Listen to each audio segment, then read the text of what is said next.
So good morning, good afternoon, good evening. My name's Ian Loring and welcome to episode 269 of Dude and a Monkey.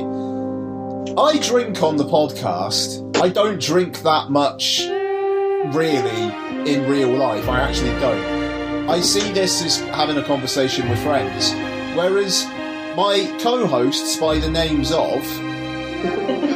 Matt Foster, hello everybody. Hello everyone. Are pretty much functioning alcoholics. So, I think they need to calm their fucking shade throwing down.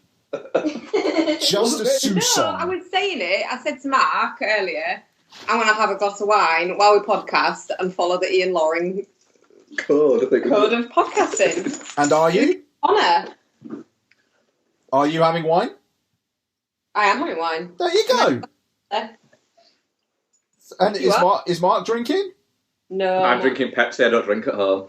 Well, there you go then. So, I'm the one who gets the fucking reputation for being the drunk, because I drink on the podcast more weeks than not. But, fucking, I would love to compare our unit of alcohol intake week on week.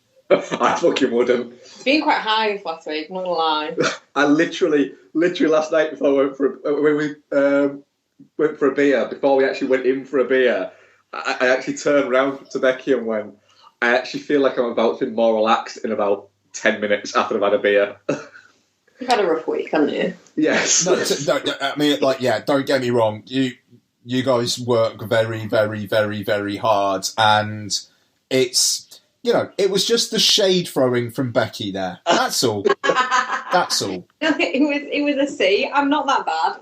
Ian's drinking beer as well. That's all I meant. So, with that out of the way, and these motherfuckers almost didn't go see one of the films that we were reviewing because they were thinking, we might just stay in the pub. And I fucking caps locked the shit out of them on WhatsApp. It's all right. Once we realised we could get a beer in the cinema and keep the buzz going, it was all right. I couldn't because I was driving, but you did. Yeah. Right. Yeah, interesting experience. Drunk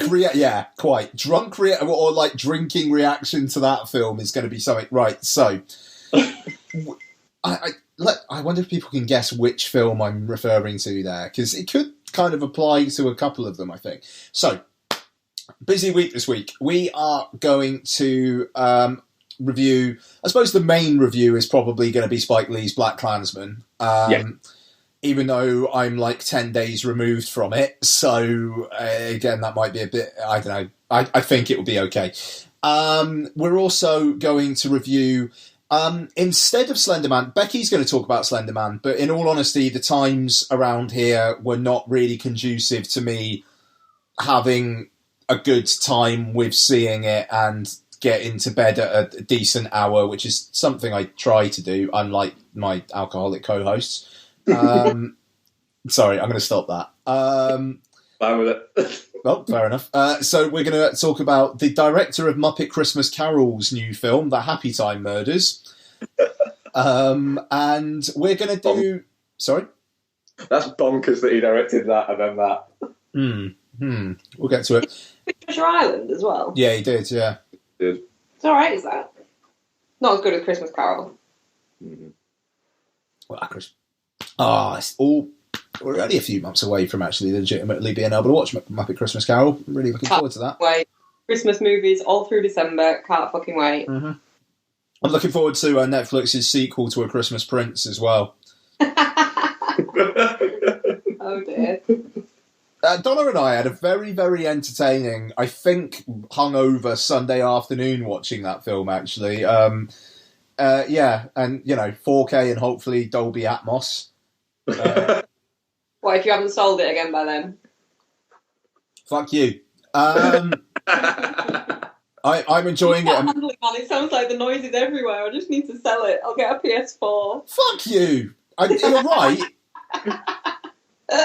It's that is not happening. That is not happening. Xbox? No. Stop bullying. I wouldn't mind getting an old Xbox, actually, because I really want to play the Buffy the Vampire Slayer game again. As shit as it was, No. I loved Jesus. it. No, they literally sound like a plane. Yeah. What, like the 360s? No, like the original the old Xbox. Oh, like, fucking hell. Righto. To be fair, I bet you could get one of those for cheap. Yeah. Yeah. I bet you could. Yeah, Buffy. It was only available on the first Xbox. It'd cost you a fortune to get it shipped, though, because it weighs the same as a small boat. Oh my god, and the controllers are so massive, aren't they? Yeah, it is. Oh, those That size of a controllers, child. those controllers are fucking horrible. Yeah. Anyways, digress. We're also reviewing, because I haven't finished that yet. Unfriended Dark Web, a bit of a catch-up review of that. So, busy, yeah, it's a busy one. I know you guys have got a bit of what we watched, and so have I, actually. So, yeah, it's going to be interesting to see how long we go on this. And as always, Mark and Becky haven't eaten beforehand. So, Eating's cheating. Well, that's an expression. You can't have a podcast if you've already eaten. You fucking can. I had some lovely fried chicken and chips before I started. Thank you very much. Good work. Yeah. You know, and I'm not going to feel guilty about it because I was fucking running this morning. Bloody half marathon. Like, Why you do it to yourself, bud? fucking, like, the thing is, it's just the time. I don't really mind the training all that much. Like, the calorie burn you get off it's fucking incredible. But it's the bloody, oh, fucking hell, I've got to get up at bloody shit o'clock in the morning to get on the treadmill and then do a full day at work. Bloody glorious. I mean, like, Paul fucking, like, saw me this morning. He fucking knows. I was dead on my feet at 9 o'clock this morning. I had an entire bloody day at work. Do you have a treadmill at home? Nah, I wish. No, I mean, like, I don't know what it is. Like, in the weekdays, I want to just run in work. I don't want to do it at home. I think it's just the fucking...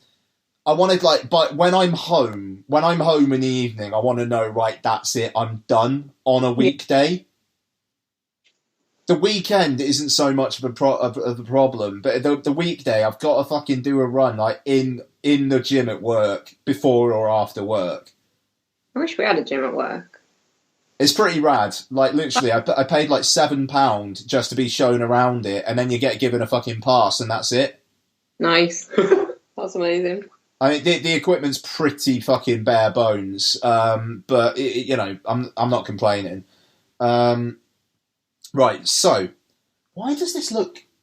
This beer looks a little bit murky, and I don't think it's supposed to. That's not... What are you drinking? I'm drinking Punk because I really don't like BrewDog, but it's like the best IPA I can get down the little Tesco by me. Our little Tesco's got some quite good beers, actually. Yeah, that's not too bad, actually, yeah. Yeah. No, I mean, like, the thing is, they're doing 2 4-packs of Punk for £9 at the moment. Or, if I wasn't doing that, it'd be like 3 cans of the Snake Dog Easy IPA. Yeah. Like, that's like 3 for £5.25, so it's like 3 for £5.25 or 8 for £9.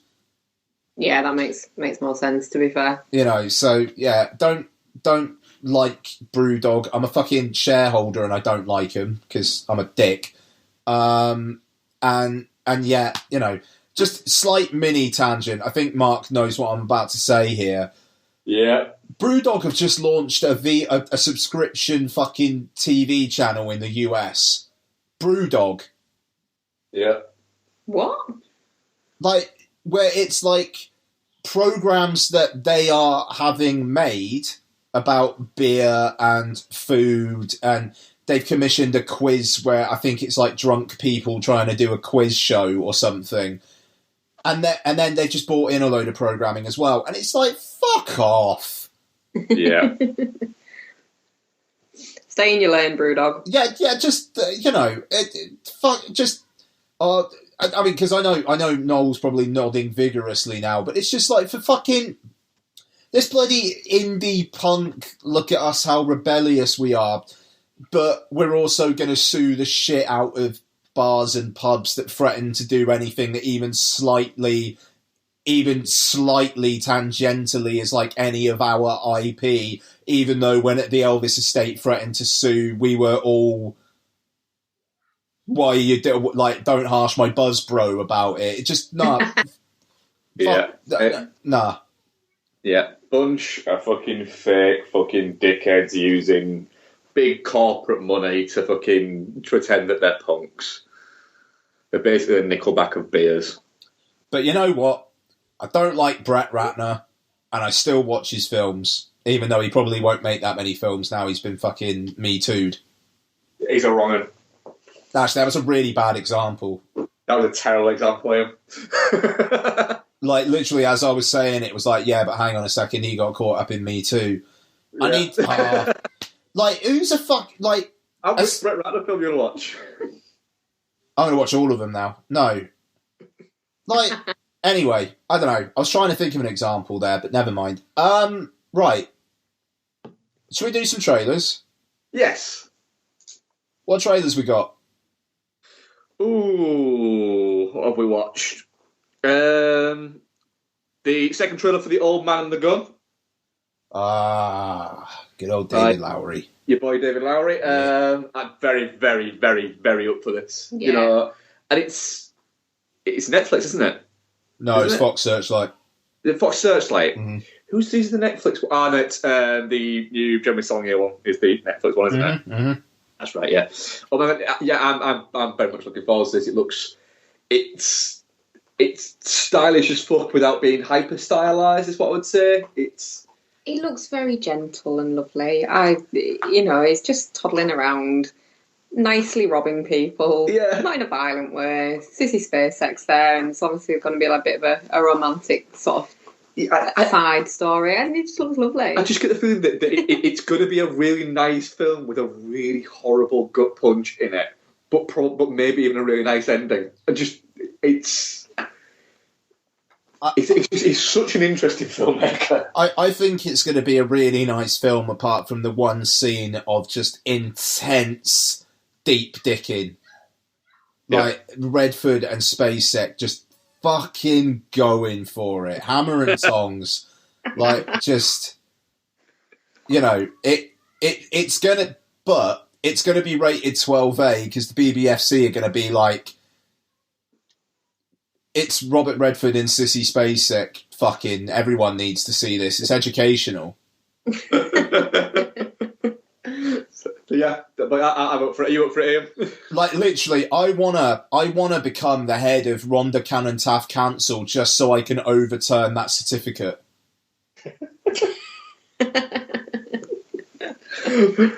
That's fair enough. That would be a pretty great perk of being like the head of a council. Just going like, do you mind if we turn this 15 into a 12, guys? Why? Yeah, why? Why not? Fuck it. And they'll just be like, oh, he's the one who like films, just let him fucking do it. I'll be like, thank you. Like, it'd be a tourist thing. You know what? Like, it'd be like that would be how we will get movement into this county, and we will create jobs because of the demand that will come into this county from fucking teenagers who want to see 18s and shit, can't anywhere else, and I will make this a 12A. This is a you. Exactly. If it gets darker, you. Everyone come here. Like, the McDonald's by the Showcase by me will be fucking flooded. They'll have to build an extension. Jobs will be created. More money will flow into the valleys. Don't worry about the EU going away after Brexit. I'm going to make Hannibal a you. Oh, what a wonderful world it would be. I'm fucking dope. No, I'm not. What else have we got? We'll come to that one in a minute. A Private War. The Rosie P. Wearing an eye patch. Rosie Perez? No, not that Rosie P. Rosamund Pike. Oh, anymore. Is she still working? Yeah, I don't know. Maybe. She does speak good and everything. Yeah. It's Private War. It's where she plays. I can't remember which journalist it is. plays a war correspondent essentially, who gets it's basically her life story, really. I think, isn't it? Yeah. It looks really quite interesting, though, to be honest. Cool. Yeah, it actually really does. Yeah, and she's rocking that eye patch. She's rocking that eye patch. She's Snape Plisskening the shit out of that motherfucker. Marie Colvin. Yeah. Yeah. Yeah, it looks really, really good, actually. Like, obviously, her kind of realising that the situation she's putting herself in is actually quite dangerous. But how that's escaped her for clearly quite a lot of years is weird. Jamie Dornan rocking a Scouse accent. Doing a Scouse accent, and a really quite credible Scouse accent. Yeah, it's really quite... It's all right. Watch it just for that. Nice. I'm interested. I'm kind of interested to see what Jamie Dornan does after 50 Shades. Yeah. Because what he did with 50 Shades was took a role that kind of made him, but then just miseried his way through it until the final film, where he seemed to actually start enjoying it. Is it the final film where he does the bit on the pommel horse? No, that's the second film. It's good, that bit. That is. Oh, that bit is good, wasn't it? At the end of the third one, they did the montage. Wasn't that a bit in the montage? It was a bit in the montage, yeah. It literally is like that. It's there is nobody who watches that who doesn't go, fair enough. All right. Do you know what? Yeah. I'm going to fucking redeem that 50 Shades of Grey that you bought me right now. It's happening. Fuck it. Get it, what? For context there, listeners, I bought Ian a present for his birthday. A birthday present. A kind gesture. And I was looking, while we were having a beer, for a film to get Ian for his, what is it? And I thought, oh no, I better look in the 4K thing, so I know Ian likes his 4K. And I thought, well, I don't know what he hasn't got. And I happened upon 50 Shades of Grey in 4K and thought, Ian needs that. Ian needs that for two reasons. Johnson's Dakotas. It'll be funny. 2, Johnson's Dakotas.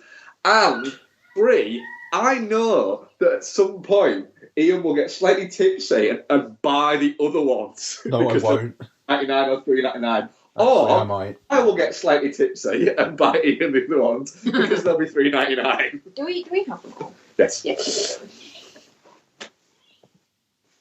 You're a lucky boy, Ian. My God. I like those films.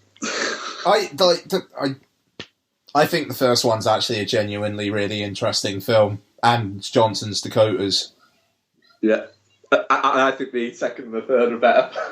Yeah, but they're more your wheelhouse, to be fair, aren't they? Yeah. Oh my word, they are, yes. So before we get into the Biggie trailer, Ian, have you got any others that you've been watching apart from... What does the Biggie one start with? Sorry? It begins with an S. Oh, right, okay, I'm assuming it's that then. I thought it did have. There's a new trailer for First Man, which... Yeah, that's in actually. I'm looking forward to, but I'm actually kind of not looking forward to it as much as I think I should be looking forward to it. It's kind of weirding me out. I've done it. I'm really, really looking forward to it.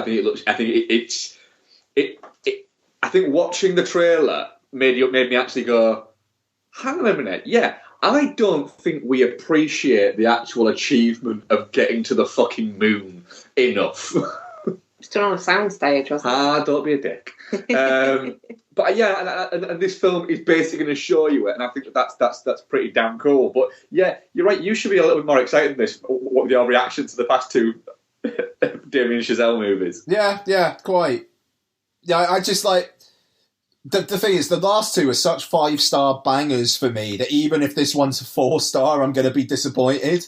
That's a good point. That you can actually get to that point a little bit where you're it's expectation. You're trying to temper expectation a little bit because you're going, do you know what?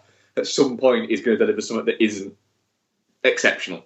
Yeah, I mean, and it's the reviews out of Venice where it premiered, I think yesterday, it's very, very good.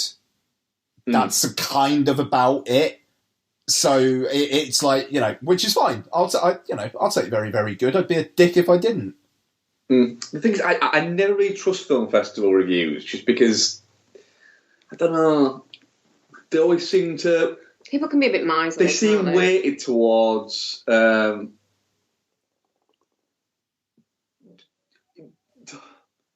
They seem weighted towards films that they want to be good. If a film's expected to be good, they won't tell you it's that. They'll say it's good, but they'll always want to try and find a treasure within there a little bit, and they just kind of like they've discovered it. Yeah, I mean, like we'll see. It's out in not that long a time. I think it's October 12th. Yeah, I think it is. So not that long to go. So. Trailer for Arizona, which is Danny McBride dark comedy thing, which looks all right. It looks all right. Danny McBride, Rosemary DeWitt, Luke Wilson. In theatres and on iTunes, August 24th in the US, so you know it's going to be good. Yeah, I don't know. Looks all right. It's not the project involving Danny McBride that I'm most looking forward to in the near future. I'll say that, but no. And Slice, A24 film. A pizza delivery place is also a gate for hell demons to spawn out of. It's like Buffy. Yes. Not seen the trailer, but I saw someone chatting about it the other day. Yeah, it looks fun. It kind of looks like one that maybe, because it's A24, people are going to be like, this is one of the best fucking movies of the year, blah, blah, blah, blah. And it will be fine. Yeah, you watch and go, oh, it's fine. But then again, It Comes at Night was an A24, and that I fucking loved that film. And... Lady Bird was an A24. Like they generally they do some fucking quality product. So here's hoping. And that's it for me. Apart from the big one. Oh, another one we have seen a couple of times that we haven't actually mentioned because we've seen it at the cinema. I think we always kind of forget them. Yardy, the Idris Elba. Oh, it's out tomorrow. Yeah, it's actually out tomorrow. Actually, yeah. I'm actually quite interested in this movie. We've been listening to the soundtrack quite a lot. The soundtrack's very good. Week, and it's I'm intrigued to see what. I think I always think it's nice when you get an actor that then moves into directing and don't automatically cast themselves in their first movies. I think that's always an interesting to see that because they're not falling back on I'm trying to sell this as me, but in a weird way, this seems to be this. It seems to be getting more buzz as a film directed by Idris Elba than if it was starring Idris Elba in an odd way. Yeah, well... What? Idris Elba's a bit of a... I mean, like, everyone loves him, but he's always the same in everything. This is very much a departure from his usual kind of fare that he would be in. Yeah, it is, but I think it's also very much his... It's an era and an area that he's quite passionate about. So I'm actually quite intrigued by what it's going to turn out like. It's a busy fucking week next week. What else is it next week? Right, so you got Yardy, got Searching, the John Cho, everything on a MacBook one. Upgrade. Oh, is that out next week? Yeah. Yeah, so I mean, there's 3 I want to fucking see. Yeah.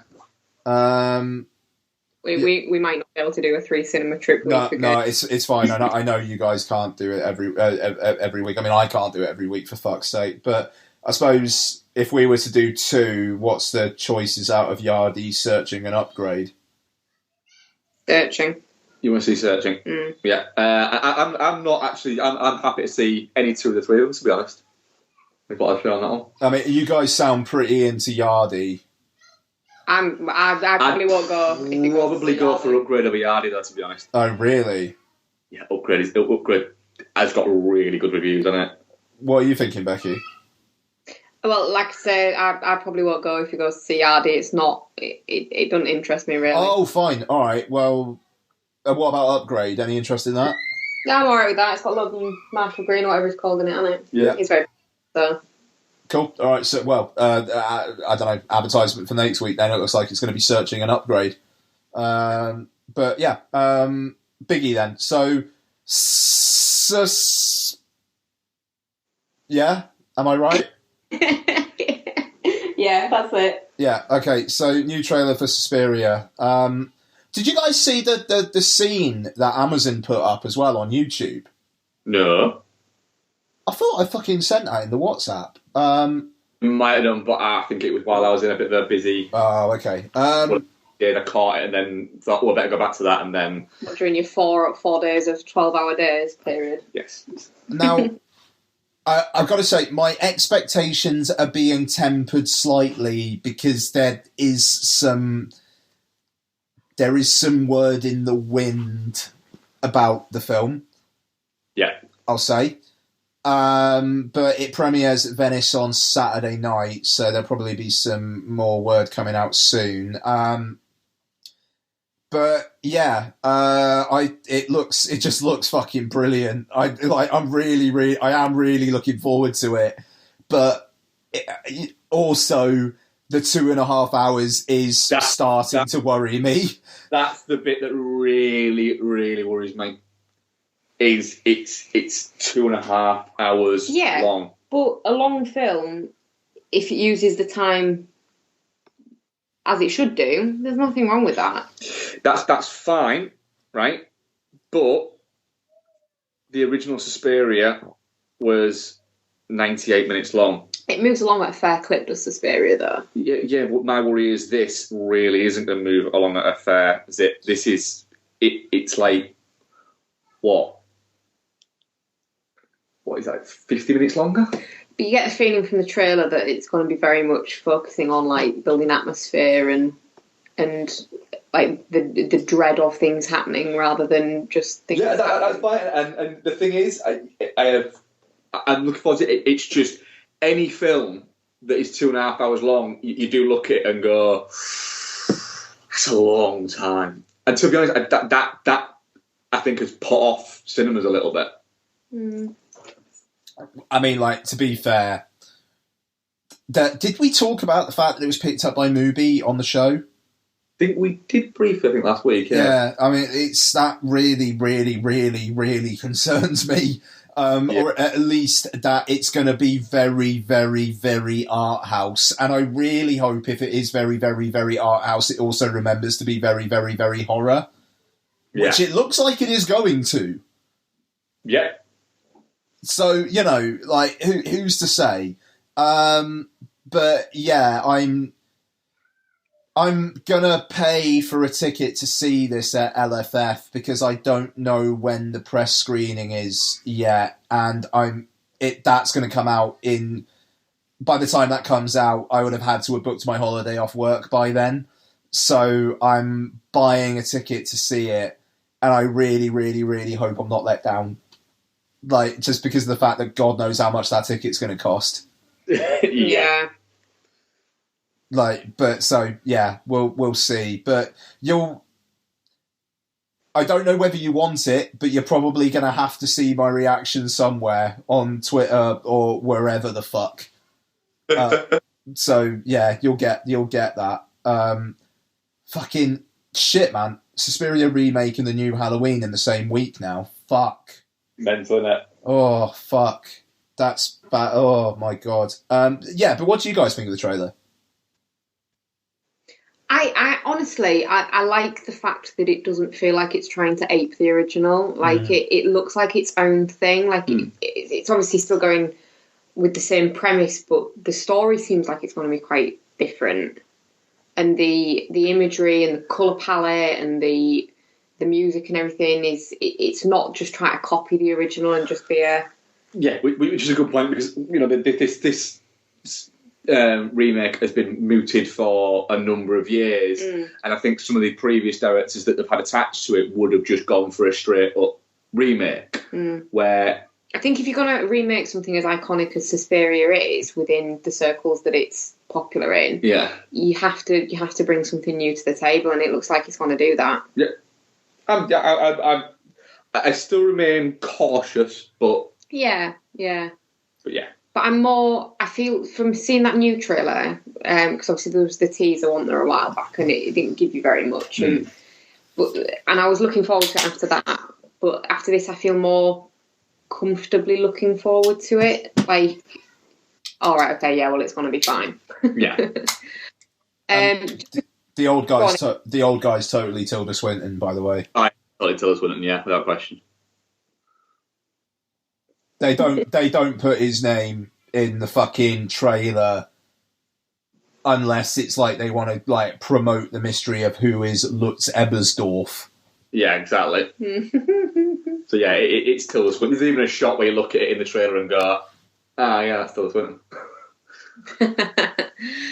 Just before we move off trailers, I just want to. It's not trailer review related, but took Isabel, our definitely not under 15 daughter, to see Slender Man with me the other day because I was scared to go to the cinema on my own. And she'd not seen like a few of the trailers that were on before it. She doesn't watch them really unless they're on before something. Sure. So she saw the Halloween trailer for the first time and punched me in the arm repeatedly. So she's quite excited about that clearly, but she won't get to see that, I don't think. But yeah, she hadn't seen the Nun trailer before either. Oh, so God. the bit where she comes out of the side. Yeah. That I love. Like, you mean the Exorcist? The Exorcist 3. Exorcist 3 is Exorcist 3 bit. Anyway, the bit that I love seeing people's reactions to it when we go to the cinema every time. Yeah. It's like, and then there's a little bit of nervous laughter. I absolutely love it. But yeah, Isabel sort of did the whole jumping thing and then grabbed my arm, and that's the kind of reaction that trailer should be getting. Yeah. Fucking that bit in the Exorcist 3 though. Fucking hell. It's fantastic. That is it's wonderful. I'm very, very, very glad that Mark Kermode included that in the horror episode of his Secrets of Cinema series. Do you know what? I've got all of those recorded. I've still not watched them. I've only watched the horror one all the way through, and I will watch them. They're on iPlayer for like the next year apparently, which is amazing. But I'm very much looking forward to watching all of them, the horror one, but also the rom-coms one as well. Yeah, no, I watched like the first 15 minutes of that one. That is good. But no, I mean, just that jump scare in Exorcist 3 isn't talked about enough. Like, it just, the fucking sustained what's going to happen. And then you get that, like, there's the kind of like the fake out one that happens beforehand. Yeah. And then that, it's amazing. But and the fact that it's not a jump scare perforated by a big or anything like that. It's just, it happens and you just go, fucking hell. It's so creepy. It's not punctuated by a big what? Noise. What kind of noise? A big... a phone vibrating.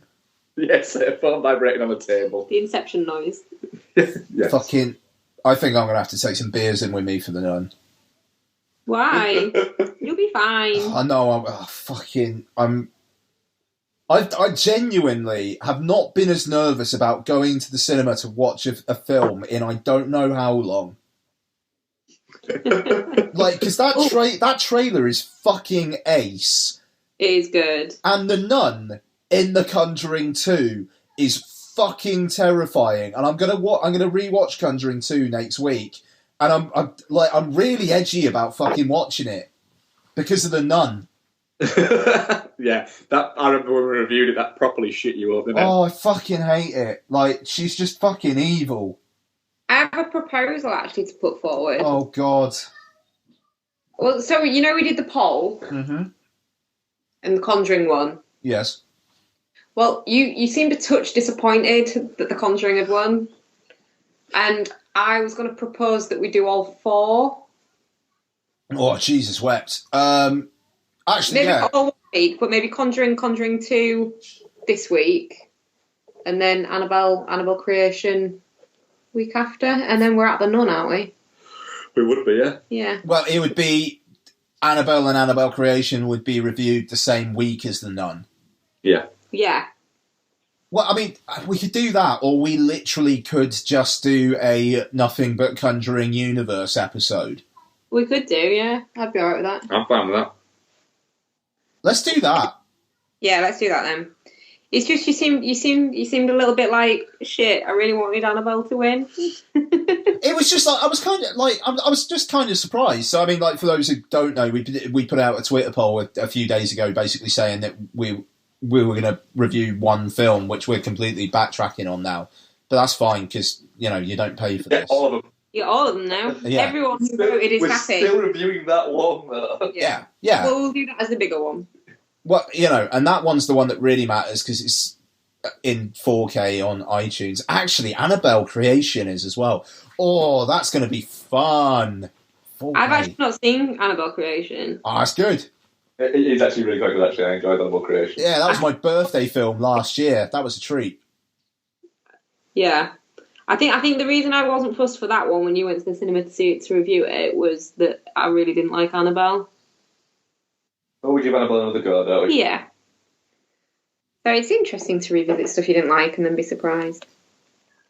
We shall see. There's some interesting shit with the Conjuring universe. I like, but fucking The Nun.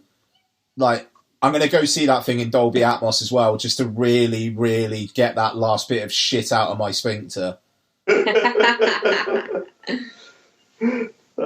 don't know, I think, because Alex in 1 and 2, isn't she?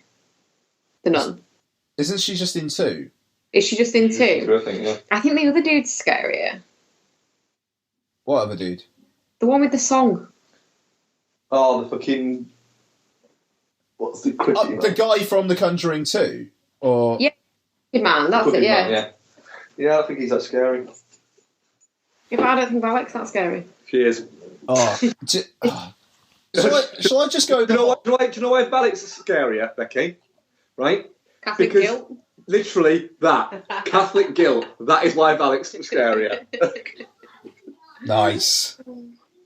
I might just go the whole hog and see The Nun in 4DX. Oh, you got raped by a nun. You'll come out a shaken shell of a man. Nah, do you know what? That's going to be too much. Literally shaken shell of a man. That would be too much, I think. Like, fucking, oh god, I'm not looking forward to it. Oh. Fuck me. Right. Anyway, now that I'm fucking dispirited, what should we do first? Ooh. I think we saved the biggie till last. Yeah, cool. Alright, I'll tell you what, it's the freshest in your minds. You are? What's freshest? Yeah. Happytime Murders. Alright. Look at this, Sacramento red hot, grade 8 hypersucrose. It'll put a human in a diabetic coma for a month, but to a puppet pure ecstasy. I'm not doing that. Do it, meat sack. Take it.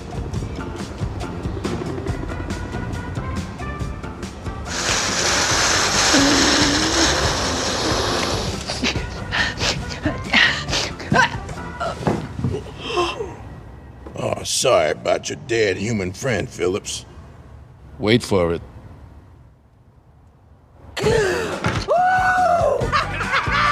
That is good shit. Well, fuck me! Maybe. The Happytime Murders is directed by Brian Henson and stars Melissa McCarthy and puppets. So, it's about a private investigator whose name I can't remember.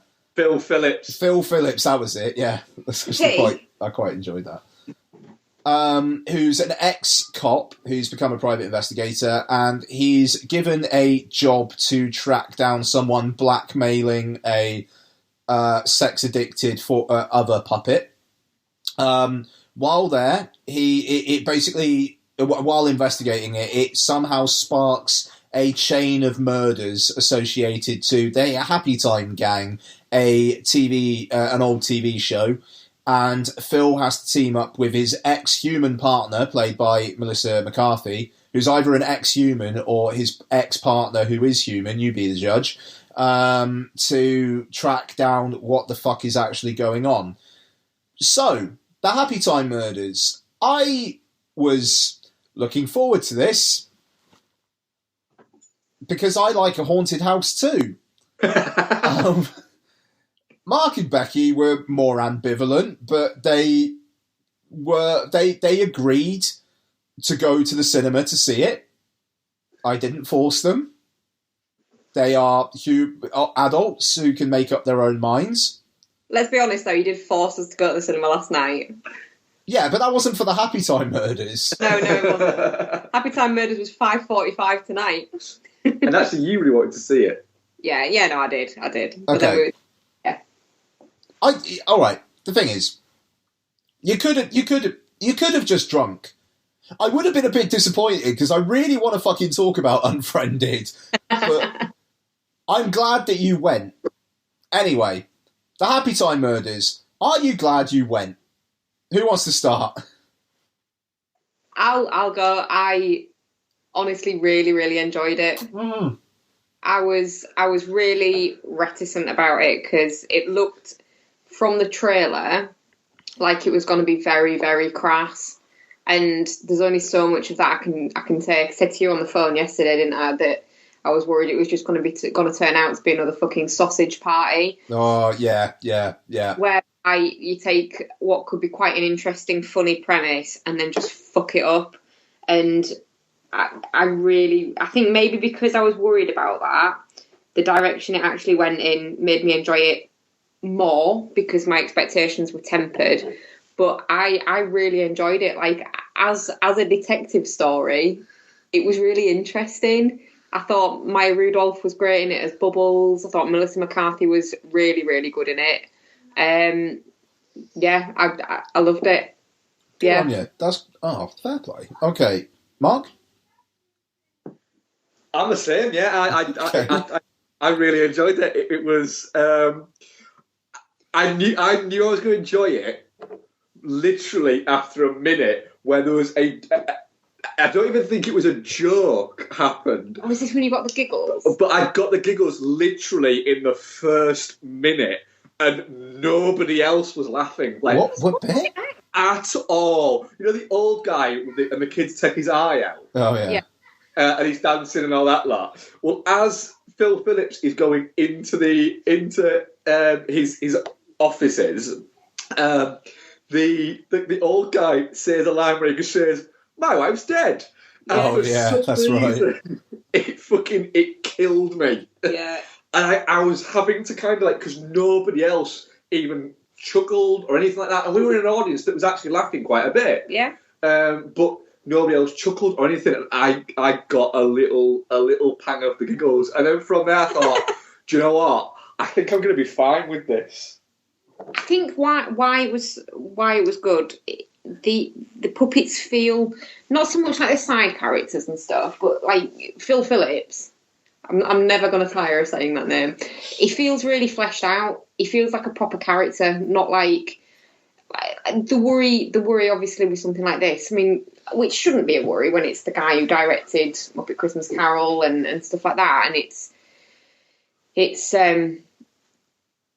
what's it, Jim Henson's son. It shouldn't be a worry, but there is always that concern that they will just feel like puppets, and the main puppet characters don't feel like puppets.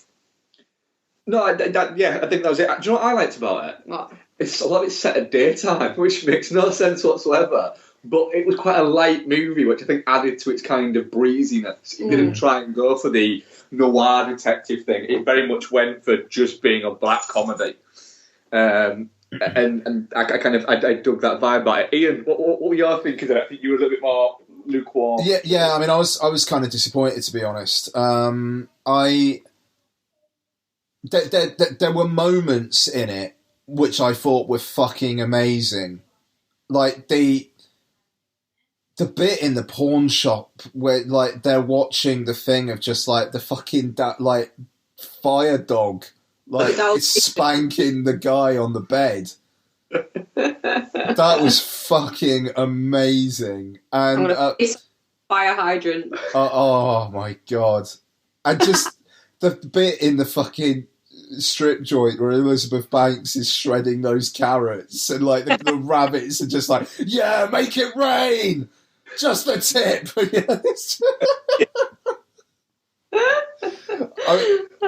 so I mean, like, there's those moments which are great, but then there's like the everything with Joel McHale was shit. Yeah, it was good. Like, I quite enjoyed most of the Joel McHale bits with the fact that they kept on doing the. Oh, Idiot Says What? Idiot Says What? I don't know. They just they overextended their hand there, and I'll be honest. He felt like he was originally a bit bigger character, and they cut stuff out because he's barely in the fucking thing, and it's weird that you cast Joel McHale in that role and then just have him not really do much. Yeah. Yeah, and I like the Melissa McCarthy addiction to sugar thing got old kind of fast for me as well. Okay, fair enough. I mean, Father, she's just throwing back shots of maple syrup there. Yeah, the fact that he opens her fridge up and it's just full of maple syrup. And the bit where, like, when Bubbles is there in her apartment and she pours herself a glass of maple syrup and then they're talking and she, like, dumps it down the drain, like in a normal detective movie, that would be whiskey, but it's not. It's fucking maple syrup. I also did enjoy the just visual gag of Bubbles asking if she could have a banana and been told no, and then the next scene. I genuinely would watch a Bubbles Edwards detective story. Oh, absolutely, yeah, definitely. No, I mean, I know we normally get to questions at the end, but it is related to this movie. Oh, okay. Just about. Hang on, let me find it.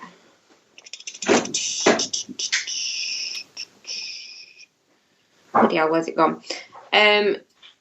Christopher Martin at Drashig, I think it is, has said, anyone watch The Fuzz on Netflix? Lots in common with Happytime Murders. Now, I remember this coming out on Netflix and really wanting to watch it and just never getting round to it. It's a cop show, but with a puppet cop. No, sorry. You are? No, I mean, it's TV. Yeah. It doesn't, it doesn't happen for me. No? No. I don't know what it is. Not even in binge form on Netflix? No. Fair enough. I'm just looking what it is. I'd give it a go, maybe. Yeah, we'll give it a go. Just wondered if you'd seen it, Ian, that's all. No, I'm sorry, but no. Anyway, back onto Happytime Murders. It just reminded me while we were talking. I'm actually, and the exchange, you're one of the best cops I've ever seen. Yeah, well, you're no bag of shit yourself. Like, I kind of want to use that, to be fair, but I'm worried about the reaction I get out of people. Yeah, that was. That's the thing. It's just that there is individual bits that I thought were fucking brilliant. But then the rest of it, there are a lot of jokes that didn't land for me, like a lot. And by the end of it, I just kind of felt like, yeah, I don't think I'll ever watch that again. Fine. I don't know. It felt like it could have gone down some in-interesting, genuinely satirical kind of avenues, but... Yeah, it did seem at one point like it was going to go for a racism angle, and it didn't. And then it seemed like it was going to go for a sexism angle, and it didn't. And it does seem a little bit like the idea of it was, right, what we're going to do is we're going to have this film, but if you're puppets, but they're just going to be swearing and fucking shit like that, and doing drugs. Like, all right, and we're going to use it as some kind of agorical message. No, it's just going to be puppets fucking smoking, doing drugs and stuff like that. Like, if it was trying to ram a message down your throat, it wouldn't be any fun, would it? Yes and no. It's a puppet movie. It's a movie with puppets. It doesn't need to do that. Well, no, because Bright did that, and it did it pretty horribly. Yeah. But yeah, I will admit to enjoying puppets constantly thinking that Melissa McCarthy's a dude. Yeah, that was good. And also her pointing at the guy and saying, you know, we would have fucked if you'd have, what is it? And it's her husband. I thought was a nice little nod wink. Doug? Wish we'd fucked. It's not too late. I did like after the sex scene as well, clean up on aisle Phil. Yeah, I had a fun time with it. And honestly, I could see myself watching this again a number of times. Yeah, absolutely. I think like you invest in like they're fucking puppets. They're made out of felt and like foam and stuffing. But you invest in the stuff like when he eventually asks her to go out for like dinner with him at the end. It's genuinely like a kind of moment. He feels like a proper character. I think that might be where we differ there. Like I don't know. I think it was because you guys were having a better time with it than I did. To be fair, that's one of those things, isn't it? Where if you're having a really good time with something, it's gonna take on that journey. And if it's not quite connected with you, then you're just not gonna have the same vibe with it, I suppose. Yeah, quite. Oh shit! Bit of interesting news here. Ooh, what?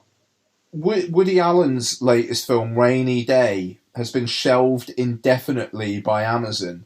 Oh yeah, I saw that, and it's not got a 2019 release either. His next slated release is 2020, and that even is in question. Ooh, that will break his one a year since 1984. Well, if Amazon don't release this, then he doesn't do another one next year. That's 2 years missed, isn't it? It like literally might never be released. Wow. Yeah. I'm going to hold my tongue on this one. Anyway, sorry. Just a notification that came up on my bloody phone because I'm not okay. I'm going to say it. We have enough Woody Allen films. We do. We have enough. He's made enough. And so many of his films are insignificant, and he can't just ride through on fucking Annie Hall for his entire fucking career. And it's about time that I think it was fucking pointed at the prick. Yeah, absolutely. Fair point. Anyway, back to Happytime Murders. I don't know. I feel more warmly towards the film having spoken about it with you guys, but I'm still not going to say it's definitely not shit. I can't do it. I don't. It's like some of the reviews coming out saying like it was one of the worst films of the year. It's just patently just no. It's not one of the worst films of the year. But I don't know. It did feel like a missed opportunity to me. That's fine. I can see how that could be. What is it? I think it just caught us at the right time, didn't it? Yeah, and I think our expectations were quite low. Yeah. Whereas mine, I think, were a little bit, I'm looking forward to this, and I kind of went in the other direction. What I would quite like to do is, like, when it crops up on something or other, Sky or Now TV is what you use, isn't it? Mm-hmm. I'd like you to rewatch it, knowing what it actually is versus what the trailer suggested it is, and kind of see what you think on rewatch. I'd maybe argue the trailer's pretty indicative of what the film is, but I will watch it having had a few beers. Yeah, that could work. Yeah. And the fact that it's only 90 minutes long helps.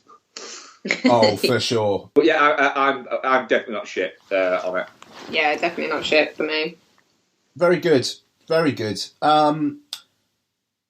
Audience poll was 17%. Aww. Touching cloth 0%. Shit 67%. Aww. And Geostorm 16%. Okay. What are you landing? Me? Shit on touching cloth. No, I think I'm going to go touching cloth. Like I think the 2 out of 5 that I put on my film diary thing, I think I'm going to bump up to a 2.5, which puts it into touching cloth territory for me. There was enough laughs and just the fucking shredding the carrots and the rabbit saying "make it rain." I don't know. That was great. Doesn't take much sometimes. So, I want to talk about Unfriended, damn it. So... Yeah, let's do it. Kelly?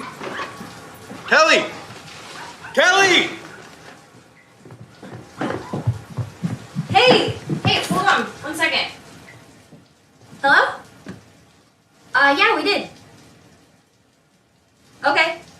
Well, he must have figured it out because we got him. Yeah, sure thing.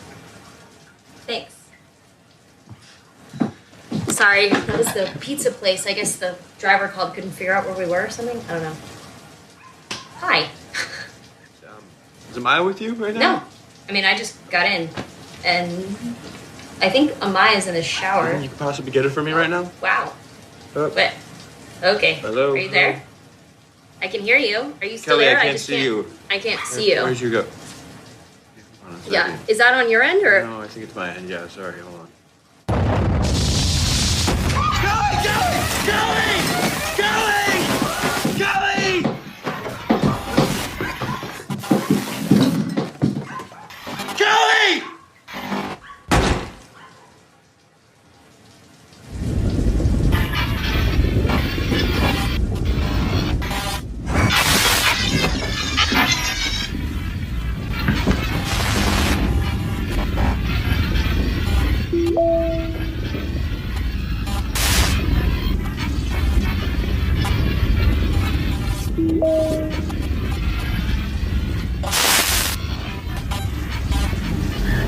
I'm taking the reins. Unfriended Dark Web is directed by Steven Susko and stars fuck knows. No offence to them, just I don't have it up on IMDb and random skin jobs. Yeah, that's absolutely fine. So, Unfriended Dark Web. Naughty boy steals a MacBook, learns to fucking regret it. That's basically the story. So, Becky, what did you think of Unfriended Dark Web? See, I went into this with quite high expectations. I really, really enjoyed Unfriended. I found it very unsettling, in that it was kind of it was something that could happen to anyone. In it, like, I mean, we're sat here on Skype recording this. In Unfriended, they're basically doing the same thing, but with video chat, and then some rando pops up and terrorises them. It is very much a relatable, could happen to anyone kind of scenario. Mm-hmm. This is... It's essentially like a rehash of that, but with added theft and dark webbery. Which I think makes it a bit less relatable for me, because... You know, I'm never going to steal anyone's MacBook, so I'm probably going to be fine for this scenario. I don't know. I just feel like it's the first one done again, not as well. I didn't find it as unsettling. The main character, as much as it's an ensemble cast, there is obviously the main guy who steals the laptop, isn't a sympathetic character at all. His girlfriend is, like, you're rooting for her through it, but Ian is a bit of a dick. Learn fucking sign language. Make it easy on yourself. I don't know, it missed the mark for me, this one. It was maybe a bit more creepy with the videos and stuff like that, and, like, the probability, I suppose, that these kind of things do go on. But I don't know. It just felt a bit. It felt less accessible. Okay, all right, Mark. Yeah, I think for a start, I think it was too long. It was too long, yeah. And it's only 90-odd minutes long. And I liked the first Unfriended. I didn't like it as much as you did, Bex. But it did feel a little... What I did like about Unfriended was it did feel like these things could happen. Yeah. It's a feasible... What is it? I didn't feel this felt feasible at all. It's a bit far-fetched, It felt a little bit like when somebody tries to do a found footage film, and then you look at it and go, right, but who was holding the fucking camera there? Yeah. And who got that angle and shit like that? And you start to do that. And I think that the other part of that is I'm sure that actually happens in Unfriended. but you're not looking out for it because you're too drawn into the story. Whereas I really wasn't in this. And I think part of that wasn't to do with the story. It was to do with the fact that I didn't like the lead character because it's all his fault. Yeah. He steals a laptop.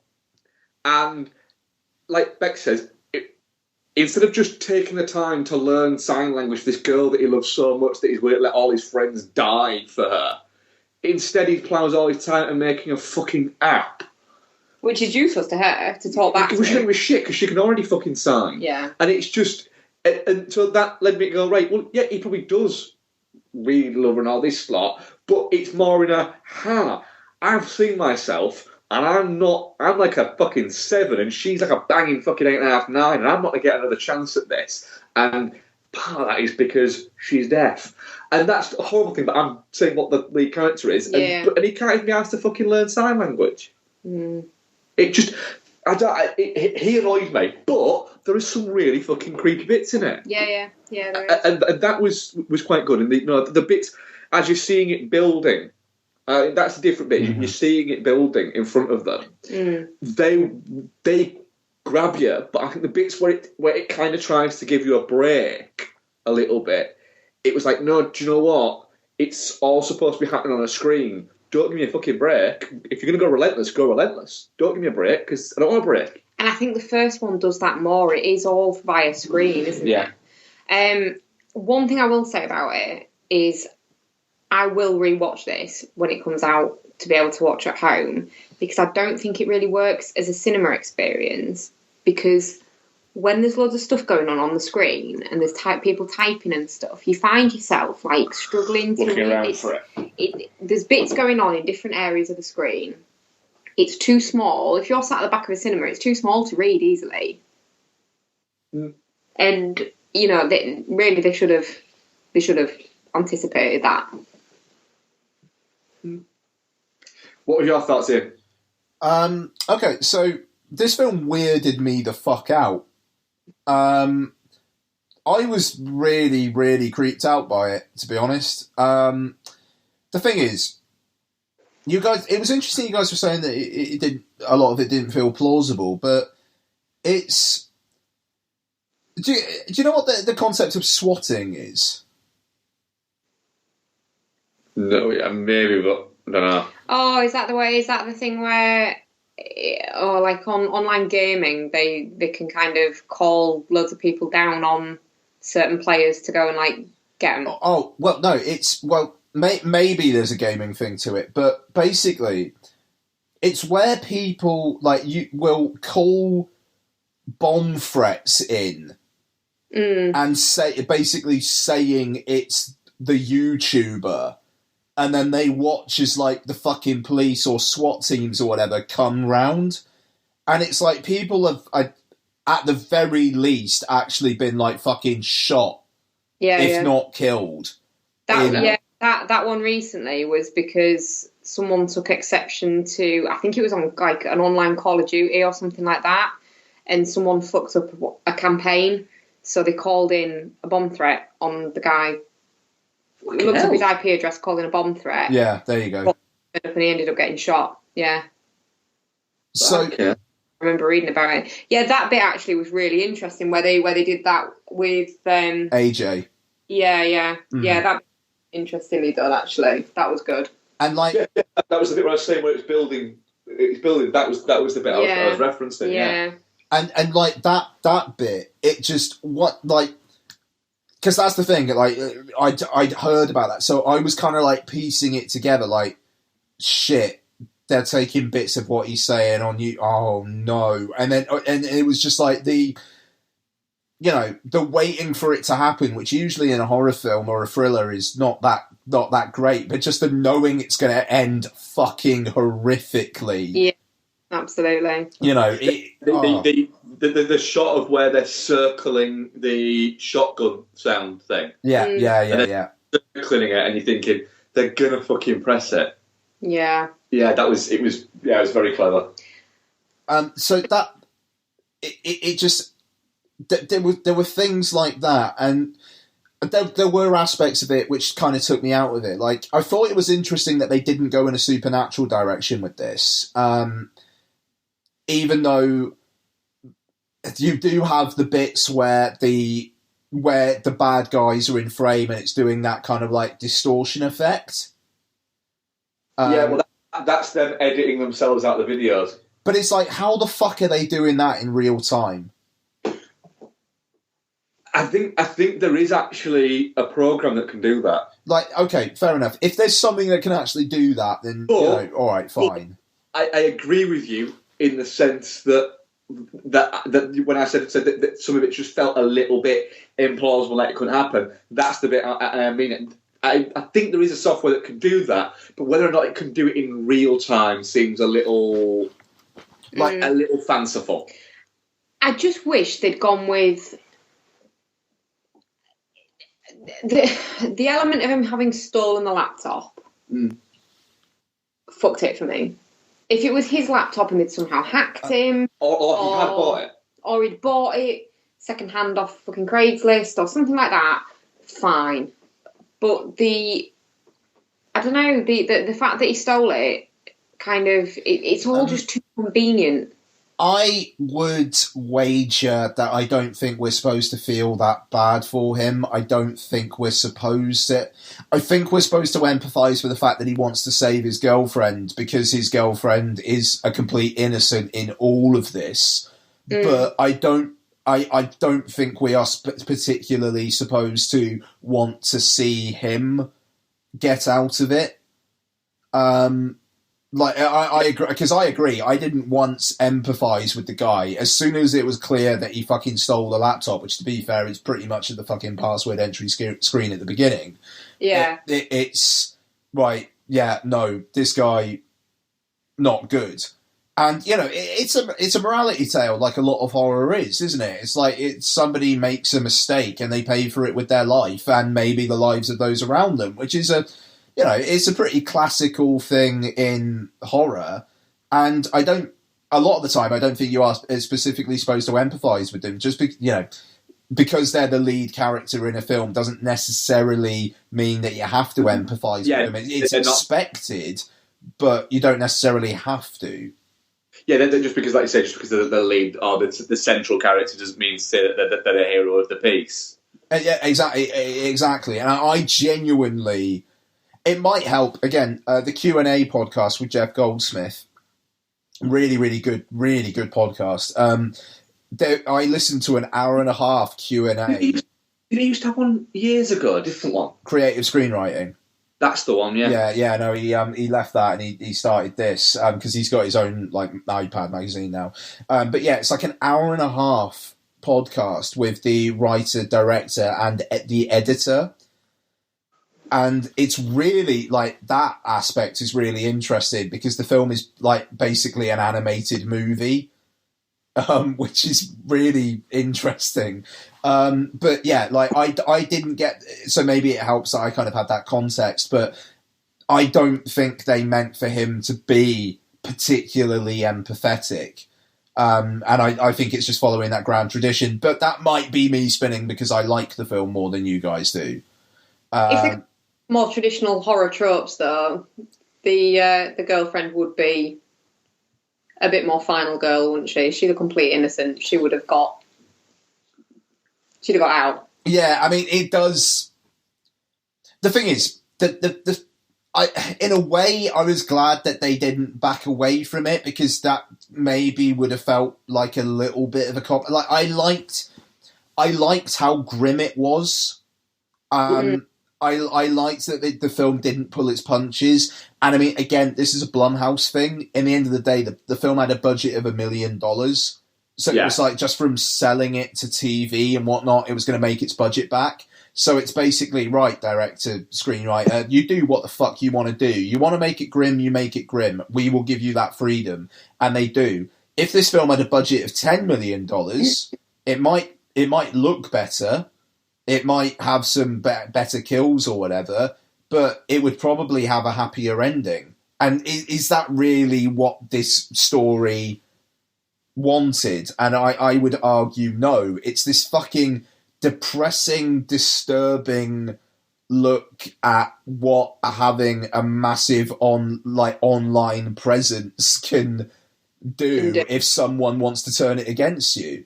Yeah. Yeah, and I agree that I think part of if this film looked more polished, it'd be a detriment to the film. Yeah, it won't work. It wouldn't work. No. Because you'd have to make everything look more polished. The people within it would have to look more polished. The effects have to look more polished. And the whole thing then would go from being an interesting, albeit an interesting horror film that didn't work for me, but still an interesting horror idea, to just being another generic. I'd love to have seen it with the alternate ending, though. Yeah, that'd be quite interesting. What's the alternate ending? Oh, I don't know about that. Apparently he gets buried alive, essentially. Yeah. And the okay, so hang on. In the second ending, Matthias texts Amaya to meet him in a familiar spot where he filmed a video of them hiking and sharing a kiss. He arrives at the site and finds a hole dug in the ground with an open casket before Sharon knocks him out. Oh, yeah. Later, Amaya arrives and the hole has been filled. She calls Matthias and his ringing phone wakes him up. He realises that he's been buried alive and tries to text Amaya about his predicament, but the circle changes all of his messages to, "I wish I could sign better." When he attempts to video chat, the circle pixelates his mouth so Amaya cannot read his lips. Amaya gets mad and hangs up, leaving Matthias to die as he runs out of air. Should have fucking learnt to sign, shouldn't he? Should have learnt to sign. That's actually still fucking really quite grim. Yeah, but it's grim, not the right person. Yeah, okay. Fair enough. Okay, that's fair. That ending, I mean, in the end of the day, she lives, she's a complete innocent in the whole thing, and he gets probably a darker ending than the one he actually gets in this. Yeah, he just gets hit by a truck. It's an easy way. Maybe we survived it. Doubtful. Fucking dick. He's not fucking surviving that. That was pretty high speed. Another point. Another fucking point. How did he not get out of the way? There's a lot of pointing going on here. Right. So, right? All this bad shit's happened. Yeah. Right? This is such a fucking cyclist thing to do. Just stops in the fucking middle of the road. What a prick. Fucking cyclist. Oh, bravo. This is rampage. Such a cyclist thing to do. Fucking cyclists. I'm very considerate of cyclists when I'm driving. You are. I'm too considerate to a fucking fault. To a fault. So am I. But they're fucking pricks. Wankers. Oh, that fucking one. Fucking hell. Not bad. Ian has no context for this. Yeah, Ian has no context of the fact that I was coming out of the car park of a shop that's just up the road from us on Sunday night, was it? Mild tangent, people, but indulge me. I was coming out of the car park, and it was dark. Like, properly, fully fucking dark.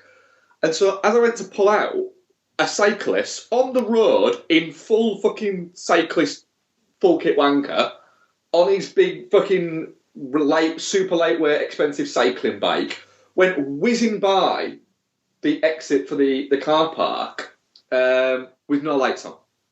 Oh my, okay. Right. I stopped in good time, was nowhere near him, he didn't have to swerve out or anything like that.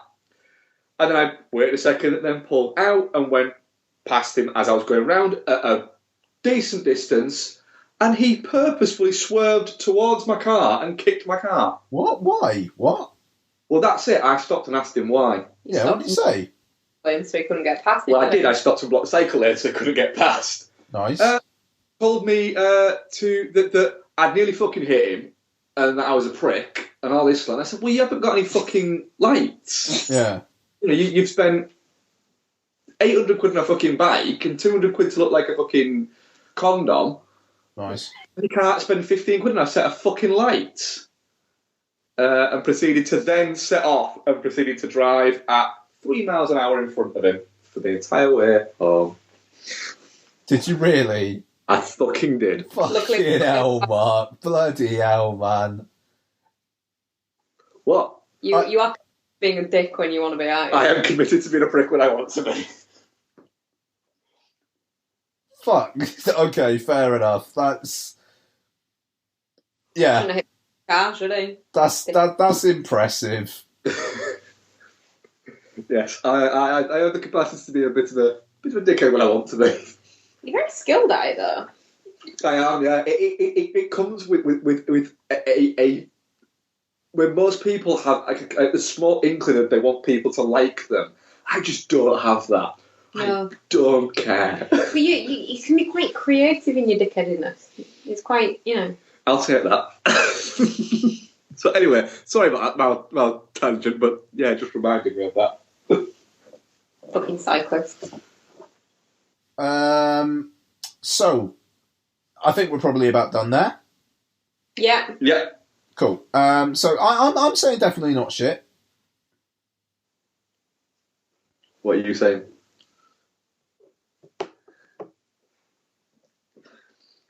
You see, the annoying thing is, I want to go touching cloth, but I do think that I'm very towards shit. Yeah, I'm gonna say shit. I'm going to say touching cloth because I think on a rewatch it would be better on a smaller screen. That's plausible, but I could end up saying that it could be better on what is it? So I'm going to give it the benefit of the doubt. Okay. Very good. Okay, fair enough. Oh, okay. Oh, you sound really disappointed. A little bit. Yeah, a little bit. I'm glad you likes Happytime Murders, though. Okay. Well, our audience poll on sorry, yes. The dark web was definitely not shit, 25%. Okay. Touching cloth, 0%. Right. I'm an outlier. Shit, 75%. Oh, bloody hell. And just on 0%. I will caveat this, though, with the fact that only 4 people voted on that. So, it's not a widespread. And I didn't vote, I want to say. Actually, on that one. Fair enough. Okay. So, a little bit mindful of time. Let's do BlacKkKlansman now, and then, we'll just see how it goes with what we watched. Is that okay? Yeah, I'm good with that, yeah. Yeah, I'll do Slender Man as part of what we've been watching. Yeah. Okay, cool. So, today we are privileged to be among white men and white women, such as yourselves. Real warriors for the real America, the America that our ancestors fought and died for. The true white American race, the backbone from whence came our great Southern heritage. And I want to thank you. I want to thank you so much for never putting your country second. America first. America first. America first. BlacKkKlansman is directed by Spike Lee and stars John David Washington, Adam Driver, Topher Grace, and Laura Harrier, aka the love interest from Spider-Man: Homecoming. And it's like, she did that, and she did this. Girl's got range. Want to see her in more stuff. Holy shit, that's the girl from Spider-Man: Homecoming? Yeah. Who played the better Tessa Thompson? Yeah. Fucking hell. Yeah? Wow. Yeah, fair enough. Yeah, you're right, girl. That's got range. Yeah. I didn't even know that was the same person. Nope. Neither did I beforehand. Like, really, she's really impressive. So she was Spider-Man: Homecoming as well, actually. Sorry? She was good in Spider-Man: Homecoming as well. Yeah, she was. Yeah, absolutely. So, this is the, based on some faux real shit, story of, Ron Stallworth, played by John David Washington, who, is the first, black detective in Colorado Springs, or first black cop.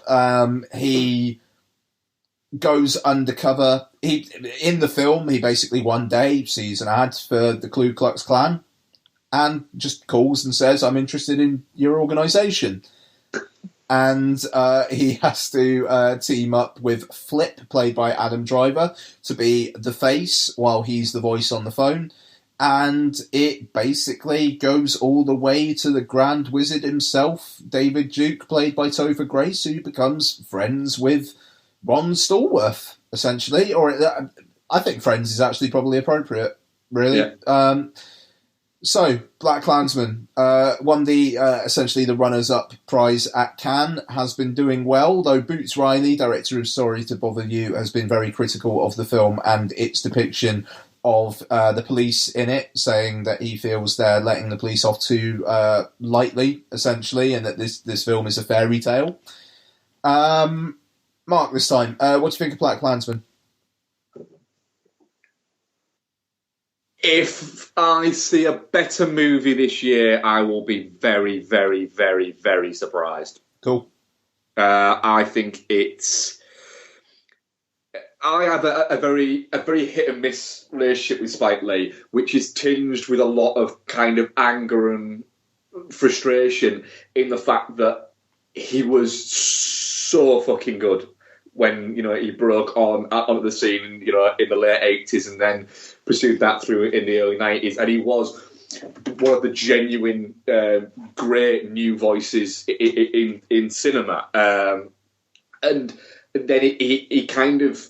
He lost his way a little bit as people like Paul Thomas Anderson and Tarantino came out, and they kind of took on the mantle that Spike Lee had kind of started, and he seemed to get wrapped up a little bit in his own Spike Lee-ness of everything, and he almost became a bit of a parody of himself, and then he made some not great movies, and then he became somebody who shouted more about his movies than actually made movies, and you know there are some movies in there that I think I need to go and see now that the dust has kind of settled a little bit. And there were some really good movies within that that I really quite enjoyed. But this was him getting a verve back and a bit of energy back. And what was and I said this to Becky as we put it similar. What I loved about the film was it's a story that he really wanted to tell, but he wasn't shouting at you, but he was actually shouting at you. You just didn't realise he was shouting at you. Well, this is what we said after we'd seen it, wasn't it? Like, it felt like a telling off, but it's a timely telling off. It's a timely telling off, but it as well, it was, rather than sitting you down and pointing at you and saying, this is fucking wrong, it was sitting down, and he was sitting down next to you and going, this is fucking wrong, isn't it? And you're going, yes, Spike, it is fucking wrong. You're fucking right. This is fucking disgusting. Yeah. And it had all of that. And the things that made Spike Lee a great filmmaker was these interesting, essentially film school tropes, film school little affectations and things like that. The problem is, when people get a little, you know, that they put out in their first few movies, and then when they get successful and they think that they're auteurs, they go, well, I don't need that anymore. I've got my fucking things here. And Spike Lee's kind of go, well, I'm still going to do that. I'm still going to do my long dolly shots. I'm still going to do all these what are perceived as film school things that a 50-odd-year-old filmmaker shouldn't be doing anymore. And it's like, well, hang on a minute. Scorsese's in his fucking 70s and he still fucking does them. It's when you stop doing the things that made you fucking great.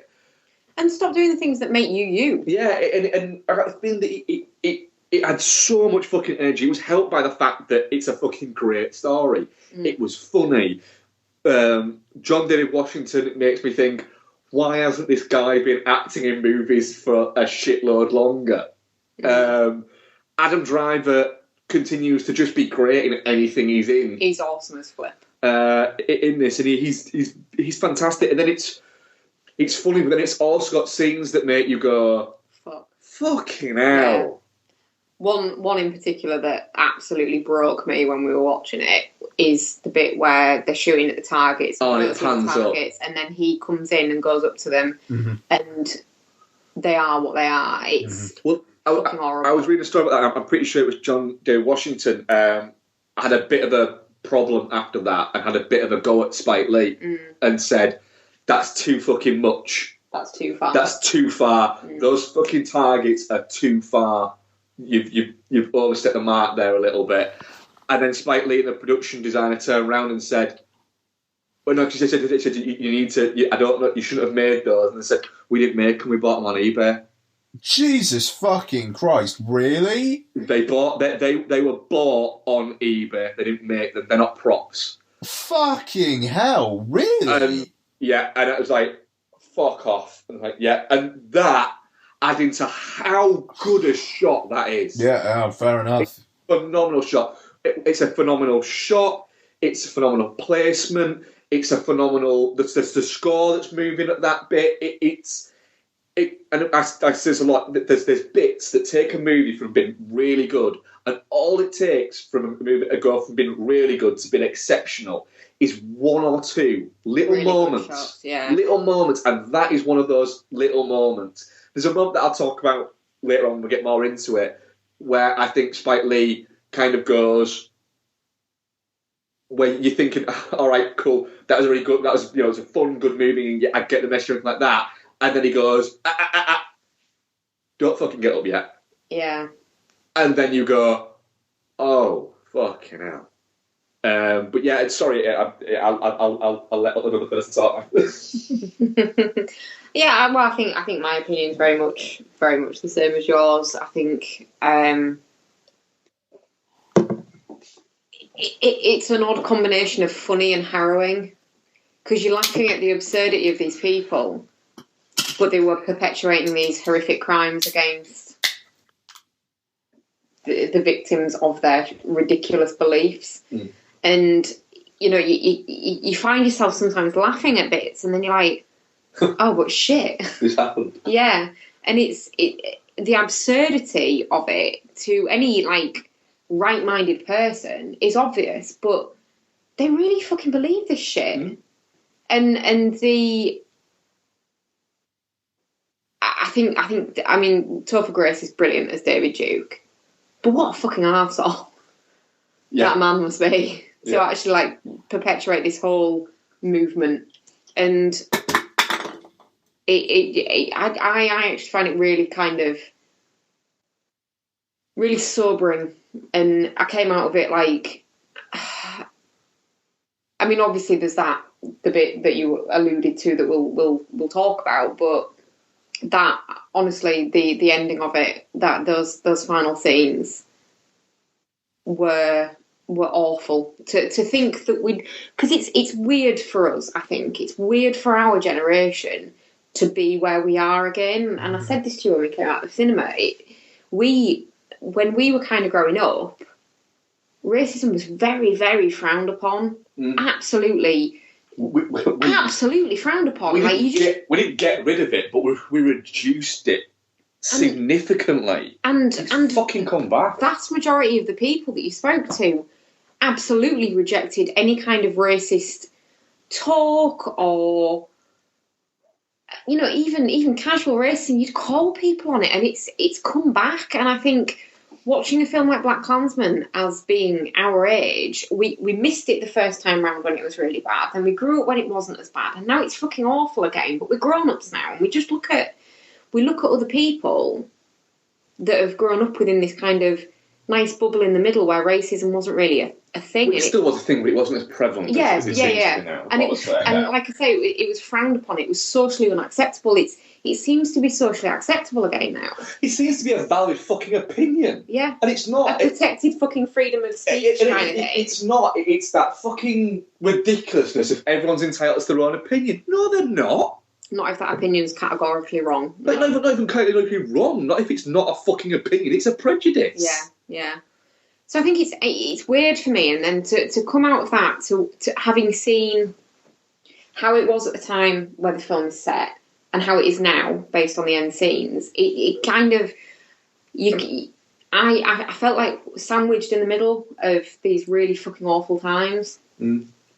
Yeah, I don't know. I mean, it's xenophobia that really worries me. It's the fear of the other, and it seems like it's almost getting increasingly towards just fear of the other, even if the other is literally just another country as well. It's you look at there was some fucked up shit about how a German gentleman, I believe, was beaten to death, I think, last weekend, and the name of the person was leaked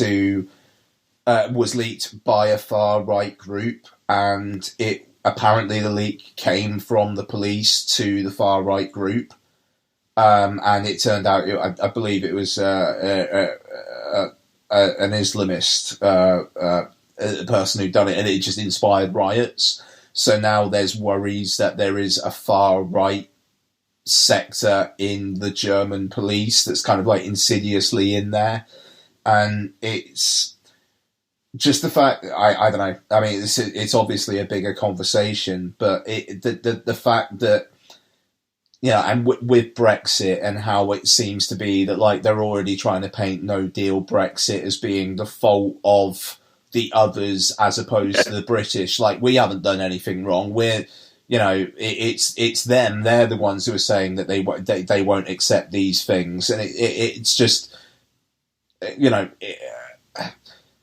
having a people having to admit that they're wrong or something, it just seems to be such a difficult thing. And the long and short of it with Brexit, unfortunately, and I know this is a much bigger conversation, but the long and short of it with Brexit is there is no way to do the whole Brexit thing without violating the Good Friday Agreement. It is an untenable situation, and they need to just fucking realise that.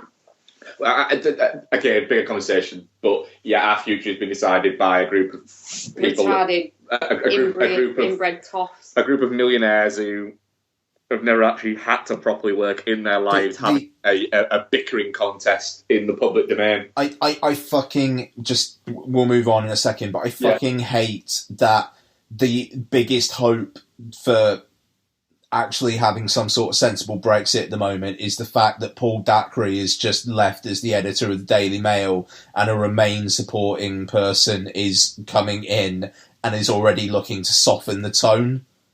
And that's my big hope at the moment, that the fucking editor of the Daily Mail seems to realise what's actually happening.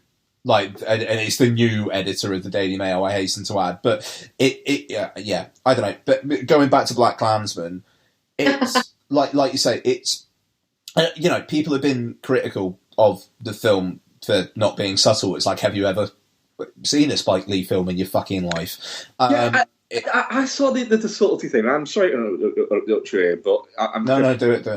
On that quickly. And why does it need to be subtle? It's not satire. It's a fucking story. It doesn't need to be subtle. It's not. It's not Get Out. Which is fine. It's not a criticism of Get Out or anything like that. But why does it need to be subtle? Occasionally, people need to be hit over the fucking head with a hammer. Yeah. No, I mean, I was listening to a podcast the other day, so I'm not going to say this is kind of my. I was thinking this, but they put it in a really good way, I think. Fighting in the War Room. Good podcast. And they were saying that it's unsubtle times. Yeah. You've got all this flagrant statements that are wrong or racist and coming from a lot of different places. It's like, we need a filmmaker like Spike Lee just to say, here's how it is. Yeah. Mm. Yeah. Yeah, absolutely. I think the left-leaning are...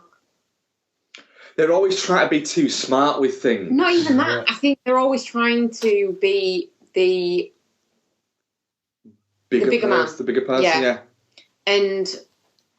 Which is why the Punch and Nazi movement is a fucking wonderful movement. The what? The Punch and Nazi thing. Oh, we can't stoop down to violence. Fuck off. If you put me in a room with David Duke and a gun on a table and said to me, no one will know, I'd fucking shoot in the face straight away. I'd be saying, can I have a gun with more bullets, please? First.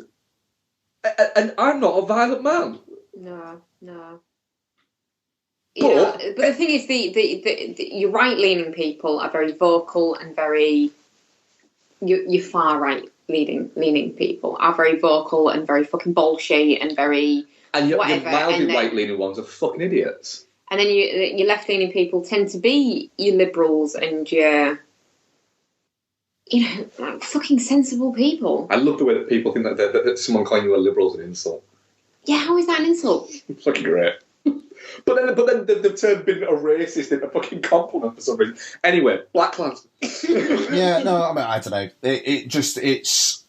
It's pertinent though. It is pertinent to the conversation about BlacKkKlansman. It does make makes you consider your politics. It makes you look at the world around you. It is a very timely movie. Yeah, and do you know what? Just to have a little bit of balance, like not balancing racism, but just balancing fucking party politics. Jeremy Corbyn's not a fucking bed of roses either.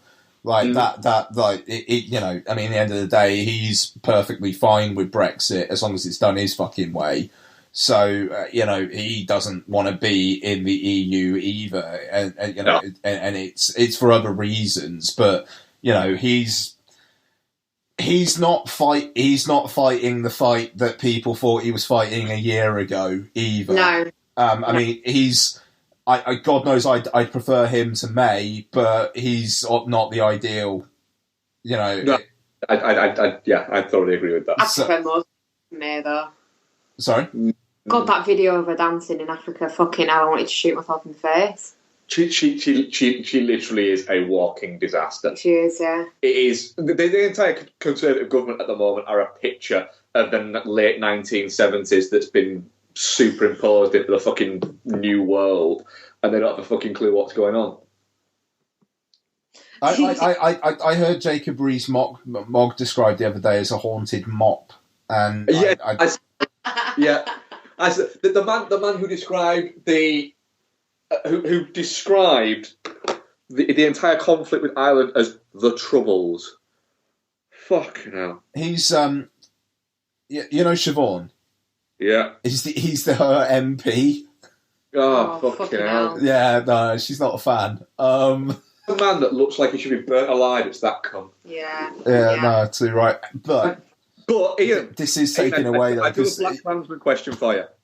Yeah. Has it got some of the strongest coat game in cinema? Oh god, yeah. No, the coats are remarkable. I mean, it's the fucking fashion film of the year, quite frankly. I want what John David Washington is selling. To be fair, I want what Adam Driver is selling. By the way, I just have to say, I also think this is one of the films of the year, and if it's not in my top 3 at the very least, that will be a very, very strong end-of-year slate. Yeah.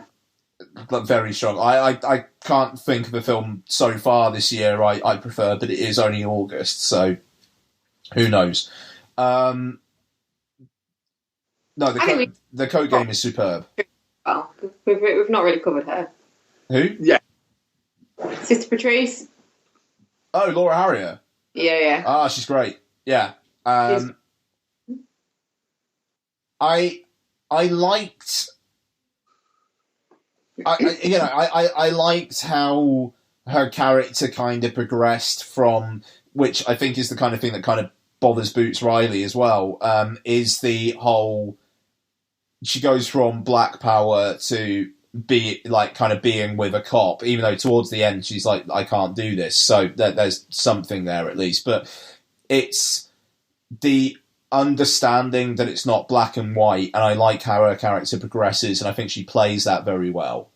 Just I don't know.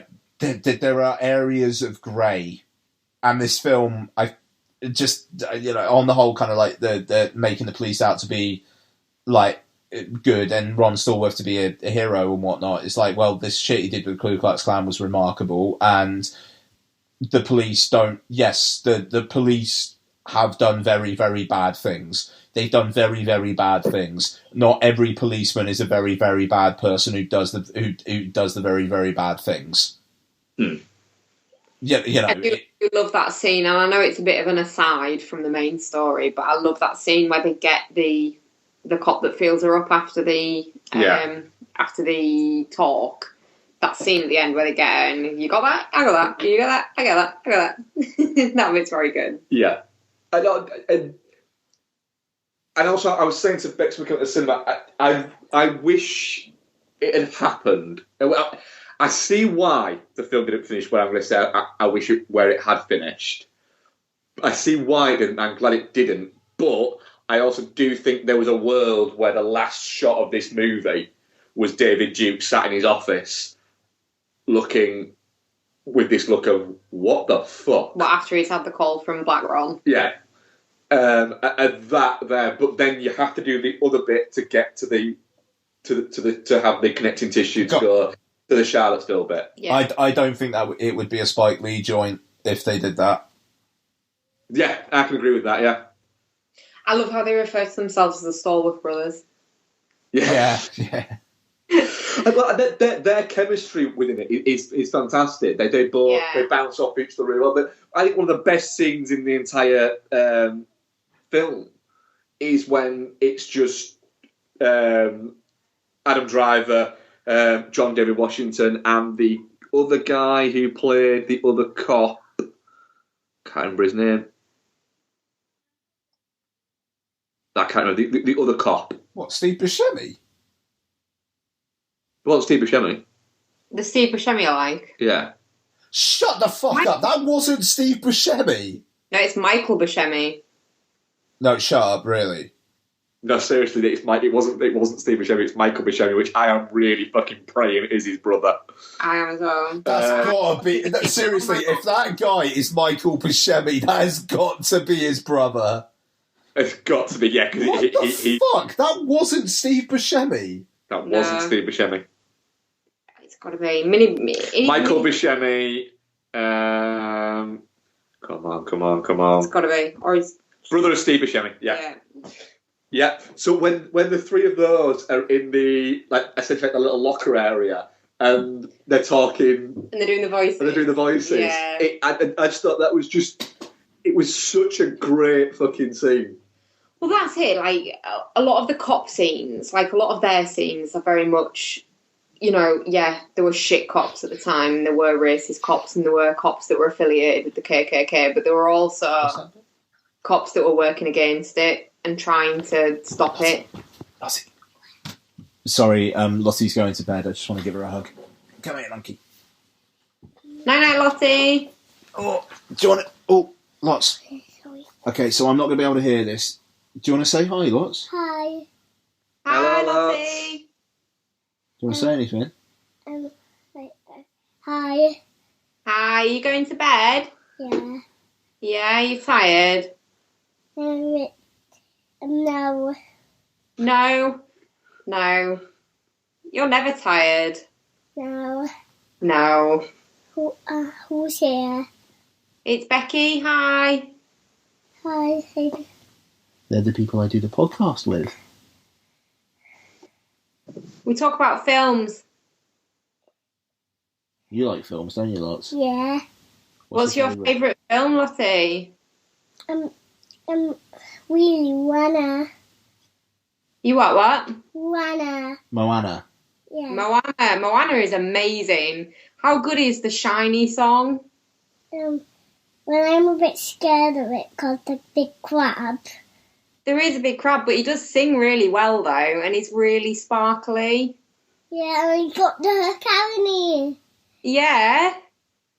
And you've got what other songs are there? There's I Wanna Go in the Sea bit. Yeah, that is really good. Can you sing that bit, Lots? Not really. Okay.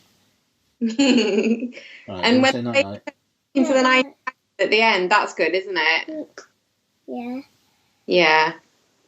Night. Night. Night, Lots. Night. Love you, monkey. Alright. Right, I'm just going to move downstairs real quick. Sorry, guys.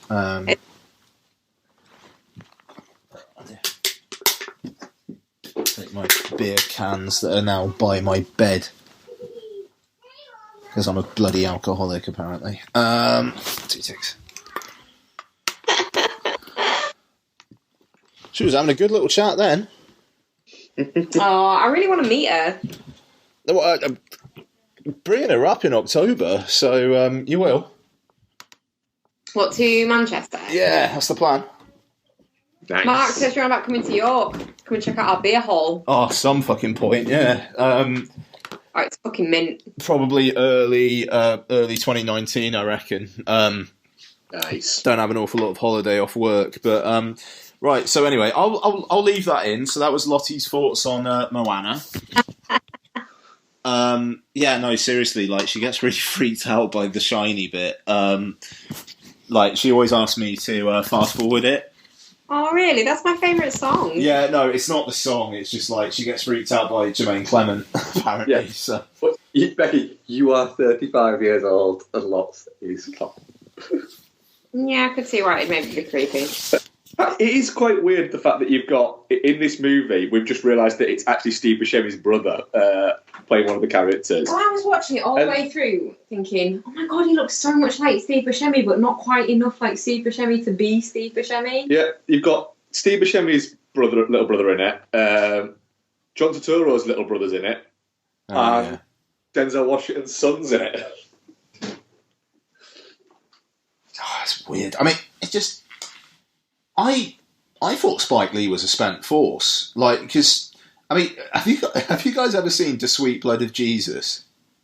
No, I got halfway. I got about 10 minutes into it and went no. I want to see Chirac.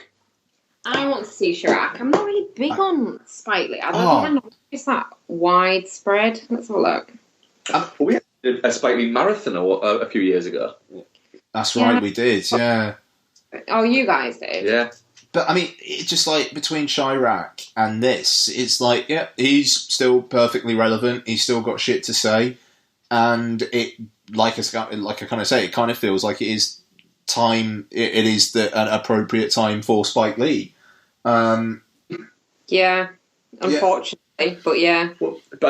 Yeah. there is that. It is unfortunate that he's found his voice in this. What is it? But you know, it's good that he's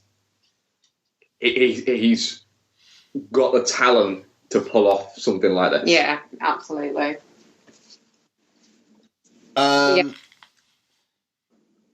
So, I kind of feel bad because we kind of talked around it a bit, but I think we made our feelings felt.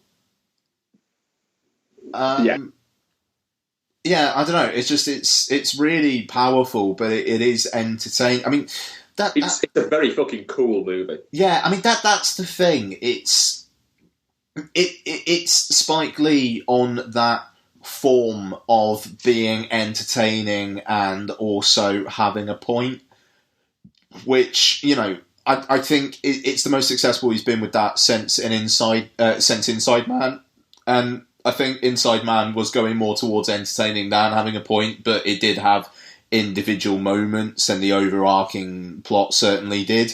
I don't know, entertained throughout, but when it wanted to hit home things, it did. And that ending is what I mean, like, it was horrible, but it was as perfect an ending for this film as I think you could have, even though I wish it didn't have to do it. Yeah, it literally it forces people to sit there and say to them, look, we've just shown you this movie, this cool fucking movie that's got its message, and you've got that. This is fucking real, and it's going on, and it needs to. It's very much saying, oh, you've just watched this period movie about this horrible period in time where people were super racist, and like, it's all right because you sat there all comfy in your cinema and it's over, right? It's over. Look at these fucking scenes from Charlottesville. Clearly fucking isn't. And the fact that they released the film on the 1 year anniversary of Charlottesville as well. Did they really? I didn't know that. Indeed, yeah. Those scenes are horrific. Mm. I cannot believe we now, in 2018, live in a world where that fucking happens. That bit about halfway through those scenes where someone just plows a fucking car into a crowd of people. You know, like, obviously you read the reports and you hear about it, but seeing it, it's completely fucking different. And I don't understand how we've got back to that point. I don't get it. No, but it's how this hatred has been incited again, and this division has been incited again. Like we'd made Because you've got a fucking orange narcissist in the fucking White House. That's how it's happened. We can't say this from our ivory tower in the UK, being like, we're fine. We've got fucking massive racists in our government as well. Yeah, do you know why? Because people like the BBC and Lynch women that allow people like Nigel fucking Farage onto television and normalise them. And then that leads to the fucking bottom feeders coming up to the top a little bit, where you get fucking Tommy Robinson and fucking Katie Hopkins being allowed to be seen as voices. Yeah, but not even that. We get that chinless pig fucking cunt of a prime minister that we used to have goes, oh, hang on, the BNP are getting loads of polling votes. UKIP, sorry, are getting loads of polling votes based on the fact that they're going to offer a referendum on the EU. Let's do that too. You can't allow that decision to be put into the hands of people that don't know what they're voting for. Mm. I think we're in a very, very dangerous fucking time at the moment. It will be very interesting to see what happens around awards season with BlacKkKlansman. Yeah, definitely. Oh, it's got to be. I mean, it's got to be nominated. It's got to be. It'll be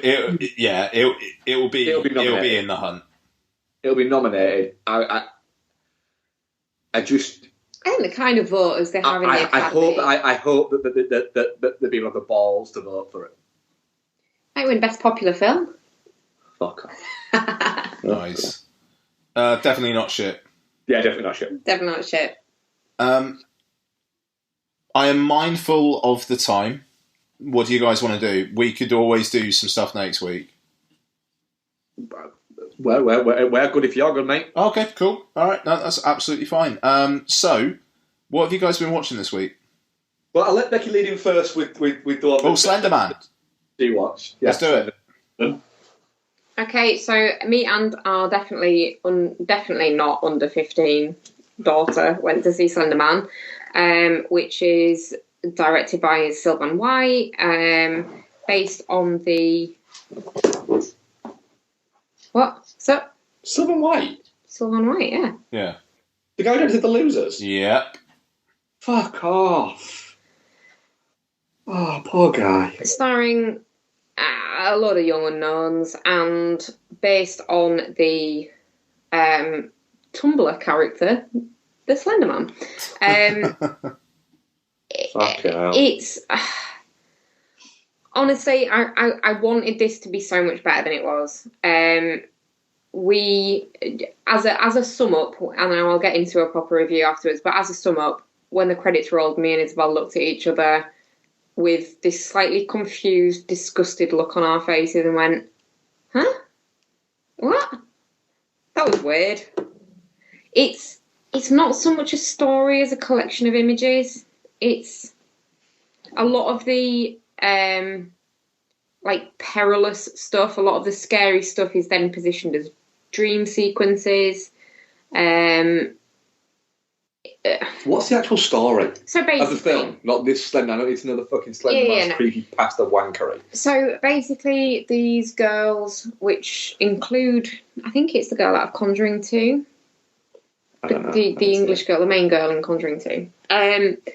They are having a sleepover, and some boys that they hang around with, they've kind of fobbed them off earlier in the day because they're doing something, and they find out that they're summoning the Slender Man. So they're like, well, fuck it, if they're doing it, we're doing it. So they watch a load of stuff, and they find a video which basically says, summon the Slender Man, you have to listen out for 3 bells, and blah, blah, blah. And they do that, and then at various points they get kind of the redheaded girl, Katie, I think she's called, she is affected like pretty much almost immediately and starts being really anxious and weird and like spending time away from them, and then she disappears into the forest, and then they are trying to find out where she's gone, and they get her computer, which she's hidden where she hides her cigarettes in her bedroom, and make contact with someone that Katie had been speaking with after they'd watched the Slender Man video, but before she disappeared, who's basically trying to tell her how to summon him and do what he wants them to do. and then they talk to her about like how can we maybe get her back, and it all just goes. The whole thing about the Slender Man myth within this movie is he either drives you mad, takes everything you have, or takes you. I think is the three things, and it's kind of illustrated within the three friends that are left. It's just really weak. It's just really weak. There's some nice imagery. There's some good stuff, but it's all as part of dream sequences, and it's honestly like it's quite confusing to watch because you kind of get to the end of it, and then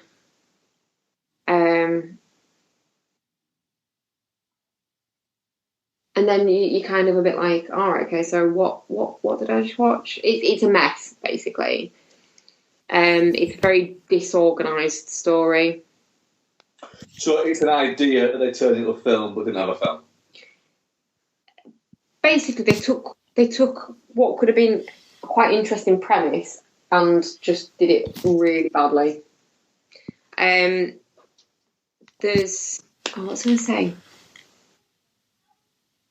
That was what I was saying. Like, part of the kind of scariness of the Slender Man myth and why people have kind of warmed to it as this scary kind of story is quite mysterious, and as a scary figure, he's quite mysterious and in the background, and he's very much in the forefront in this. Yeah, and it does not work. The character design on the actual Slender Man in Slender Man is shit. So he's just not scary. And that really kind of undermines the whole film. This sounds like a piece of shit, Becky. It ain't great. I'd watch it as a curiosity if it comes on something, but I don't seek it out. And I love shit horror. Yes, you do. Yeah, I do. This is too shit even for me. Yeah, that's the mental. It is your wheelhouse completely. It is, yeah, absolutely. I should love this movie, and I came out of it thinking, "What the fuck did I just watch?" You know, it's fine. It's not too long. Like, how long is it? 93 minutes. It's fine lengthwise, but it just needs to have more content. The performances in it, the actual like acting in it, is majoritively fine. It's just not a great story. Just not that they don't have a story. No, they have an idea and they have a concept, but they don't have a story. Fuck it, let's make a movie about Slender Man. Like, he's really cool and he's all over like the internet and like the annals of like in weird places. People know about it. Let's do this. Someone killed their friend or tried to kill their friend because of the Slender Man told them to do it. So let's make a movie about it. And then they just went, shit, okay, yeah, let's do that. And then they got to like filming and went, right, so what are we filming? What's the story? Oh, fuck, I don't know. Let's just get some tall, gangly guy with no face to just wander around. It does seem a little bit it cheapens like, it. Yeah, like they then got to it and gone, oh, you know, it's a Slender Man, and literally everybody has gone, huh? Yeah, yeah. I think they've maybe overestimated the general knowledge of the character. But yeah, it's shit. Say shit. It's shit. Say shit. I don't want to say it's shit though. I wanted it to be better. Well, just say it's shit, man. If it's shit, it's shit. Yeah, it's not your fault. It's shit. It is shit. There you go. Sorry. Don't apologise. We're not Sylvan White. It's not. Or are we? You are. We're not Sylvan White, or are we? Well, no, but maybe the Slender Man will get us. Ask me if I directed The Losers. Did you direct The Losers, Ian? No, I didn't. Yeah. He's not Sylvan White. You're not Sylvan White. I don't know. I'd rewatch it just to kind of go. There's elements of it that are really creepy, but like I say, they're all part of dream sequences or pseudo dream sequences, and it makes it kind of it makes the scares very secondary because you know they're not real. Yeah. Mm. I will watch it. Well, I would not recommend. Yeah. Okay. But I love shit horror. Yeah, but that was just too shit. Too shit. Should we speed around the rest of ours, Bex? Yeah. Yeah. Do you want to take one first? I'll do Point Break. Point Break, fucking mint. On to you. I fucking love Point Break. I genuinely fucking love Point Break. It is one of those films that just never gets old. No, it was one of those films that I had on VHS, I've had on DVD, I've had on Blu-ray twice. Didn't you have Point Break on Laserdisc? I had Point Break on Laserdisc, and I now own it on iTunes as well. Full fucking coverage. I am. Yeah, I'm tempted to try and find out a fucking 35mm of it just to get everything. Nice. Yeah, it's not. It genuinely, it isn't just one of those things where it's a nostalgic movie for me. I genuinely do think it is a fucking great movie. It's a really good movie. Yeah. I also did actually, as well, today, rewatch the Point Break remake. Why would you do that? Because I didn't hate the Point Break remake. Yeah, neither did I. That flick's actually not terrible. And that's the second or possibly even third time I've watched that movie. I still think it's fine. I like the fact they haven't gone up for straight remake of it. I think that makes more sense. It's nowhere near as good as Point Break, but does it actually need to be anywhere near as good as Point Break? No. And just don't call it Point Break. Call it Investigate Your Surfing Men. Yeah, but that's fine. But I still maintain that the Point Break remake is nowhere near as bad as people make out, or nowhere near as bad as it could have been. It's a fine film. It's just not Point Break. That film nearly starred... what's his name? Fuck, what is his name? From Law Abiding Citizen. Butler. Yeah, very nearly starred Joe Butler. I had to watch that. No, it wouldn't. And then in the end, where he didn't get that, he went off and made that film Mavericks or something like that, just to fucking prove that he could fucking surf, and literally did none of the surfing bits. Oh. It was basically he went, I don't get to wear a shirt in this movie for like the entire movie. Yeah, down with that. Point Break remake is not as bad as people will try and tell you it is. You can pick the next one. There's two left. You can pick one. I'll do the other one. Okay, so we watched The Thing after we watched The Grey, and I compared it to The Thing. That was really impressive. Just Mark just threw his baseball cap up in the air and then caught it on his head. It was very impressive. Very good. So we watched The Grey last week on the podcast. I compared it to The Thing. And then Mark got a little bit of a bee in his bonnet about wanting to watch The Thing. I was fine with that because I'm always fine with watching it. I do still stand by that with regards to The Grey. Yeah. The isolationist kind of hunted down element of it does still give me that kind of... But The Thing's fucking amazing, isn't it? It's a fucking great film. It is. It's for me, it's one of those movies that falls into those categories whereby I forget how good it is until I'm watching it. And I always think it's a great movie. Yeah, but then you forget how... But then when I watch it, I'm going, yeah, this is phenomenal. Yeah. This is ridiculously good. And the beard game is strong. And it's got a strong beard game in it, which is always nice. But it's such a good movie. It is a really good movie. Really, really good movie. Yeah. I don't think we can say much about The Thing that's not already being said. Yeah. It's The Thing. It's a classic.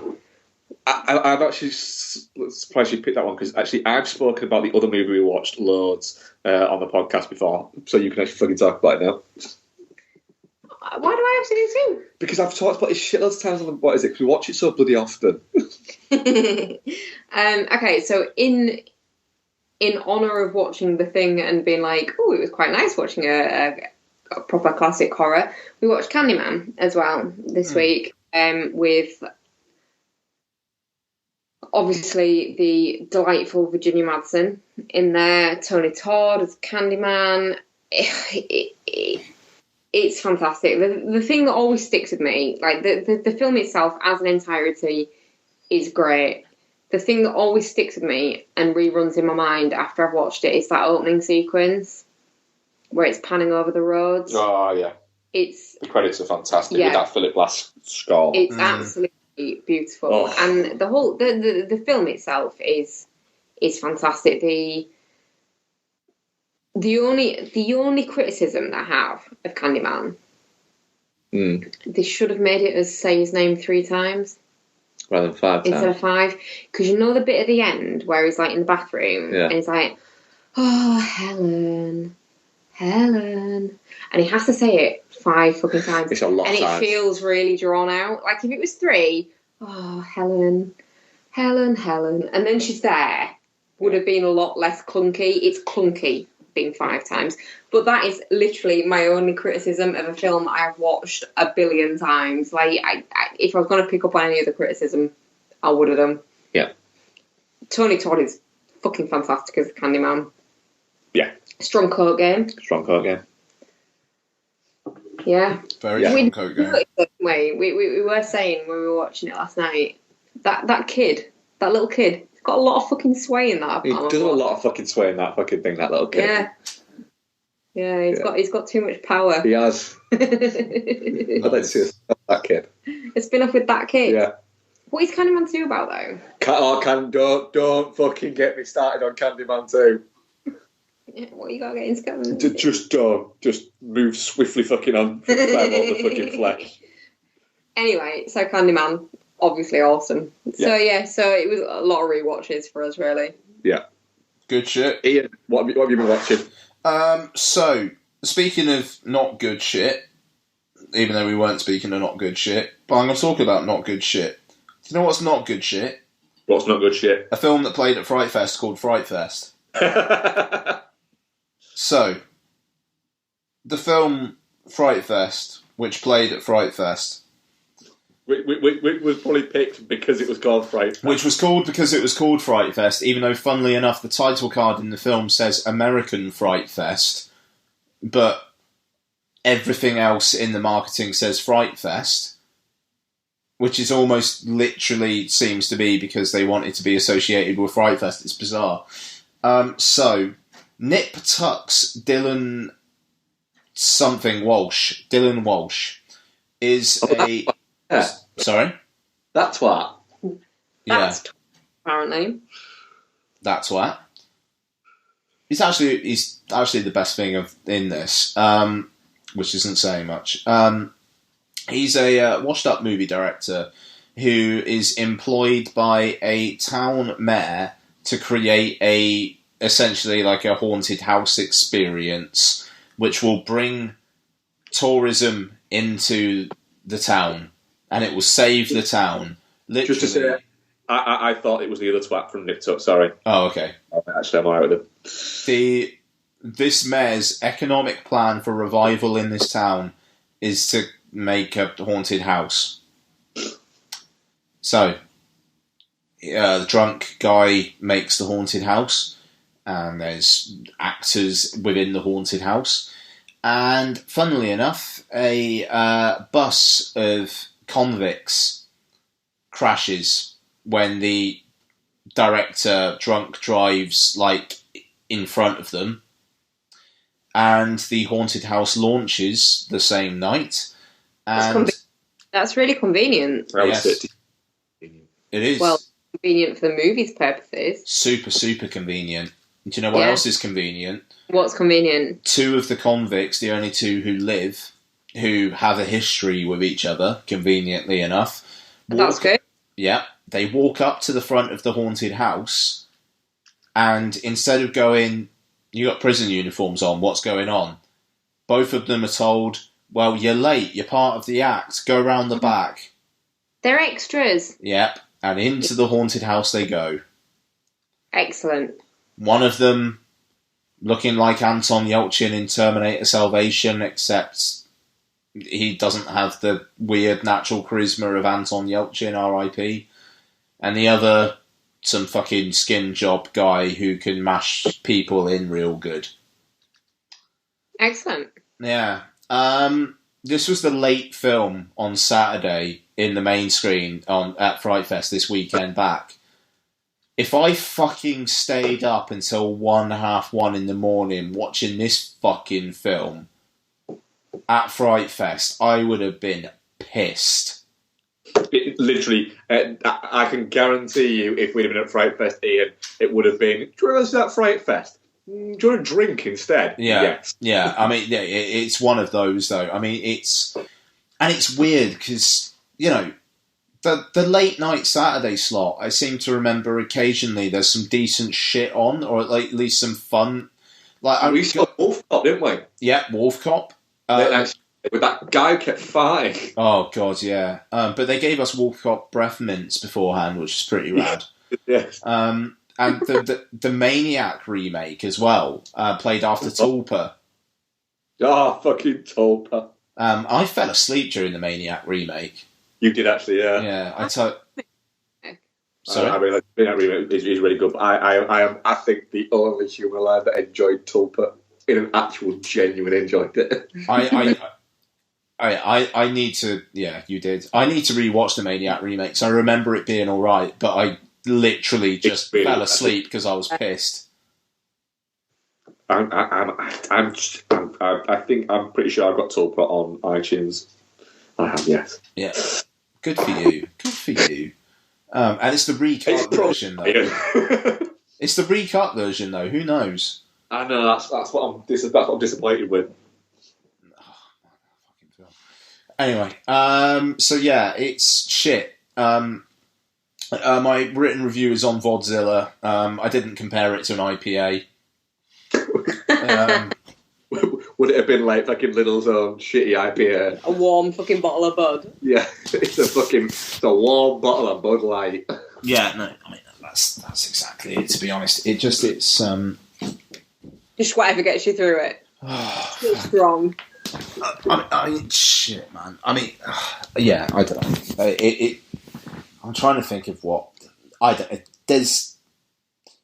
no. It would have to be something fucking strong, something that can just set you to sleep. Like, Mark, did you have at my stag? Did you have the fucking 80% proof shit? Yeah. Do you remember having a pint of that and going, fucking hell? It was not pleasant to drink. Yeah. And about half an hour after we'd all moved on to other drinks, turned around and Al was having another pint of it for some fucking reason. I fucking love the fact that, I mean, my God, that man. And then he fucking disappeared for the rest of the night. Al? Yeah, it was a mate of mine, a guy I used to live with in uni. Fucking maniac. No, I'm guessing not. Sorry? Well, Al, I doubt it. Even though he does like his films, though. Hi, Al, if you listen. No, I mean, it just fucking. He's a fucking maniac. Like literally, that night, it like Mark says, he went missing, and like I went back to the place me and a couple of the uni guys were staying at, and he wasn't there. And it was like, shit, we've lost Al. And literally, we went out looking for him, and a copper actually said, "Yeah, I think I know the guy you were talking about." He walked past me talking to himself, like, and it was like, yeah, that's probably Al. Like, this is a guy who I once watched in a club. Someone asked him for like a $5 for a drink at the bar. I was like, that's a $5, and he chucked a load of receipts at the person, and the person was like, that's not money. And then he jumped across the fucking bar and tried to attack the bartender. And it was just like, what are you doing? But just like, he was convinced that those receipts were money. On another day, when we were walking back from a club, he just fucking like he just bought some pills, like fuck knows what they were, off some guy, just while we were walking back from a club to our flat, which was literally a 5-minute walk.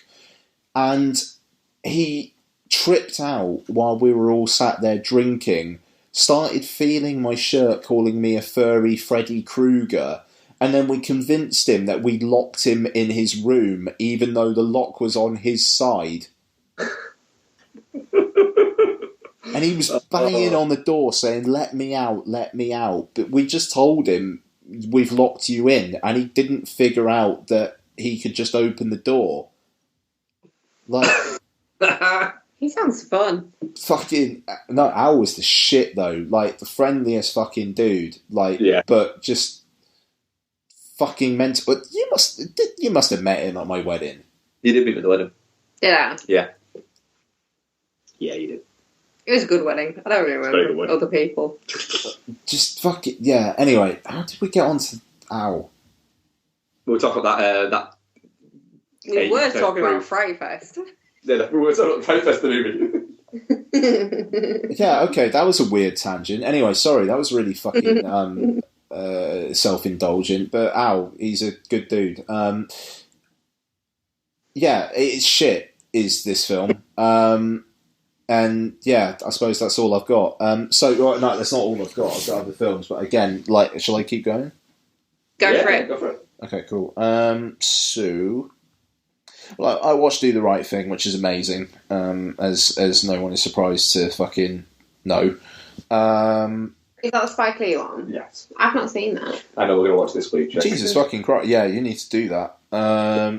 I did say earlier. My Spike Lee knowledge is very limited. Yeah, do it. Okay.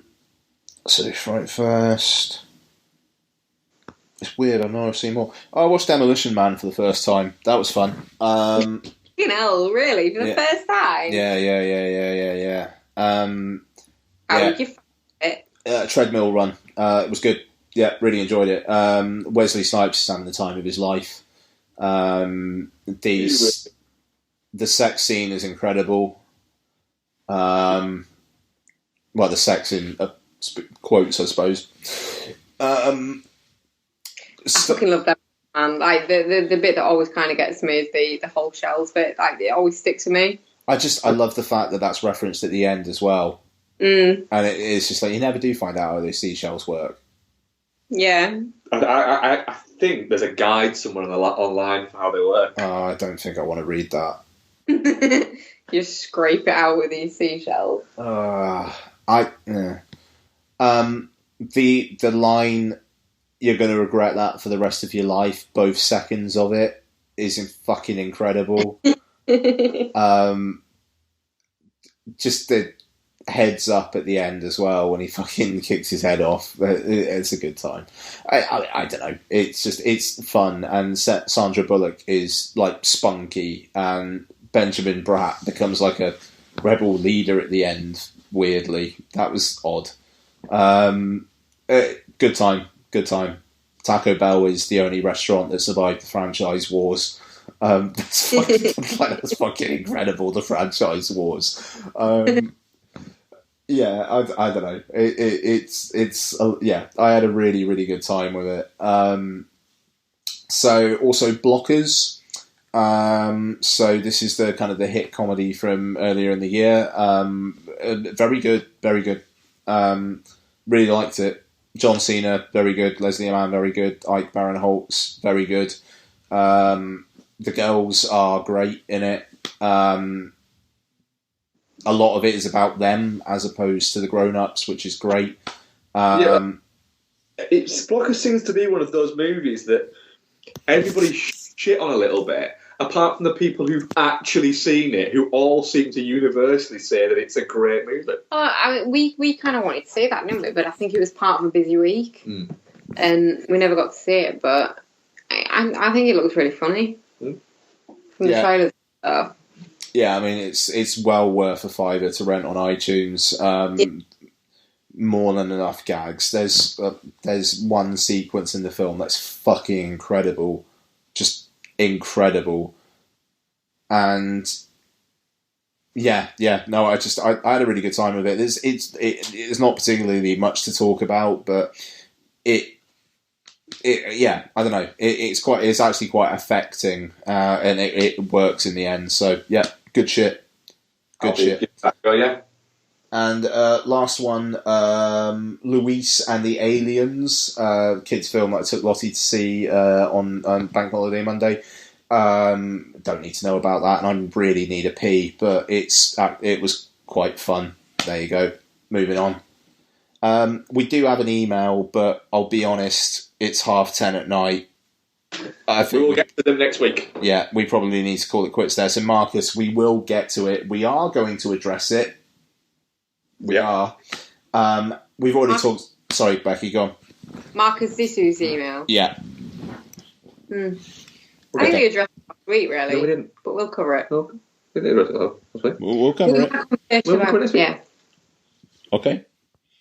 There's a bit of a teaser for next week. So we've already said that we're going to try and do upgrade and searching next week. And honestly, I really, really need a wee. So my name's Ian Loring. Their names are... Mark Foster. Becky Foster. At Dude Foz. At Dude Foz. At Bexy Foz. At Dude the Monkey. Hit us up on Instagram. Hit us up on YouTube. I did watch Ian doing the... peeing. Unboxing thing. Okay. And I audibly actually said at the end of it when it finished, oh, because I was enjoying it that much. So yes, thank you very much for listening, guys. Thank you very much, guys. I've tried so hard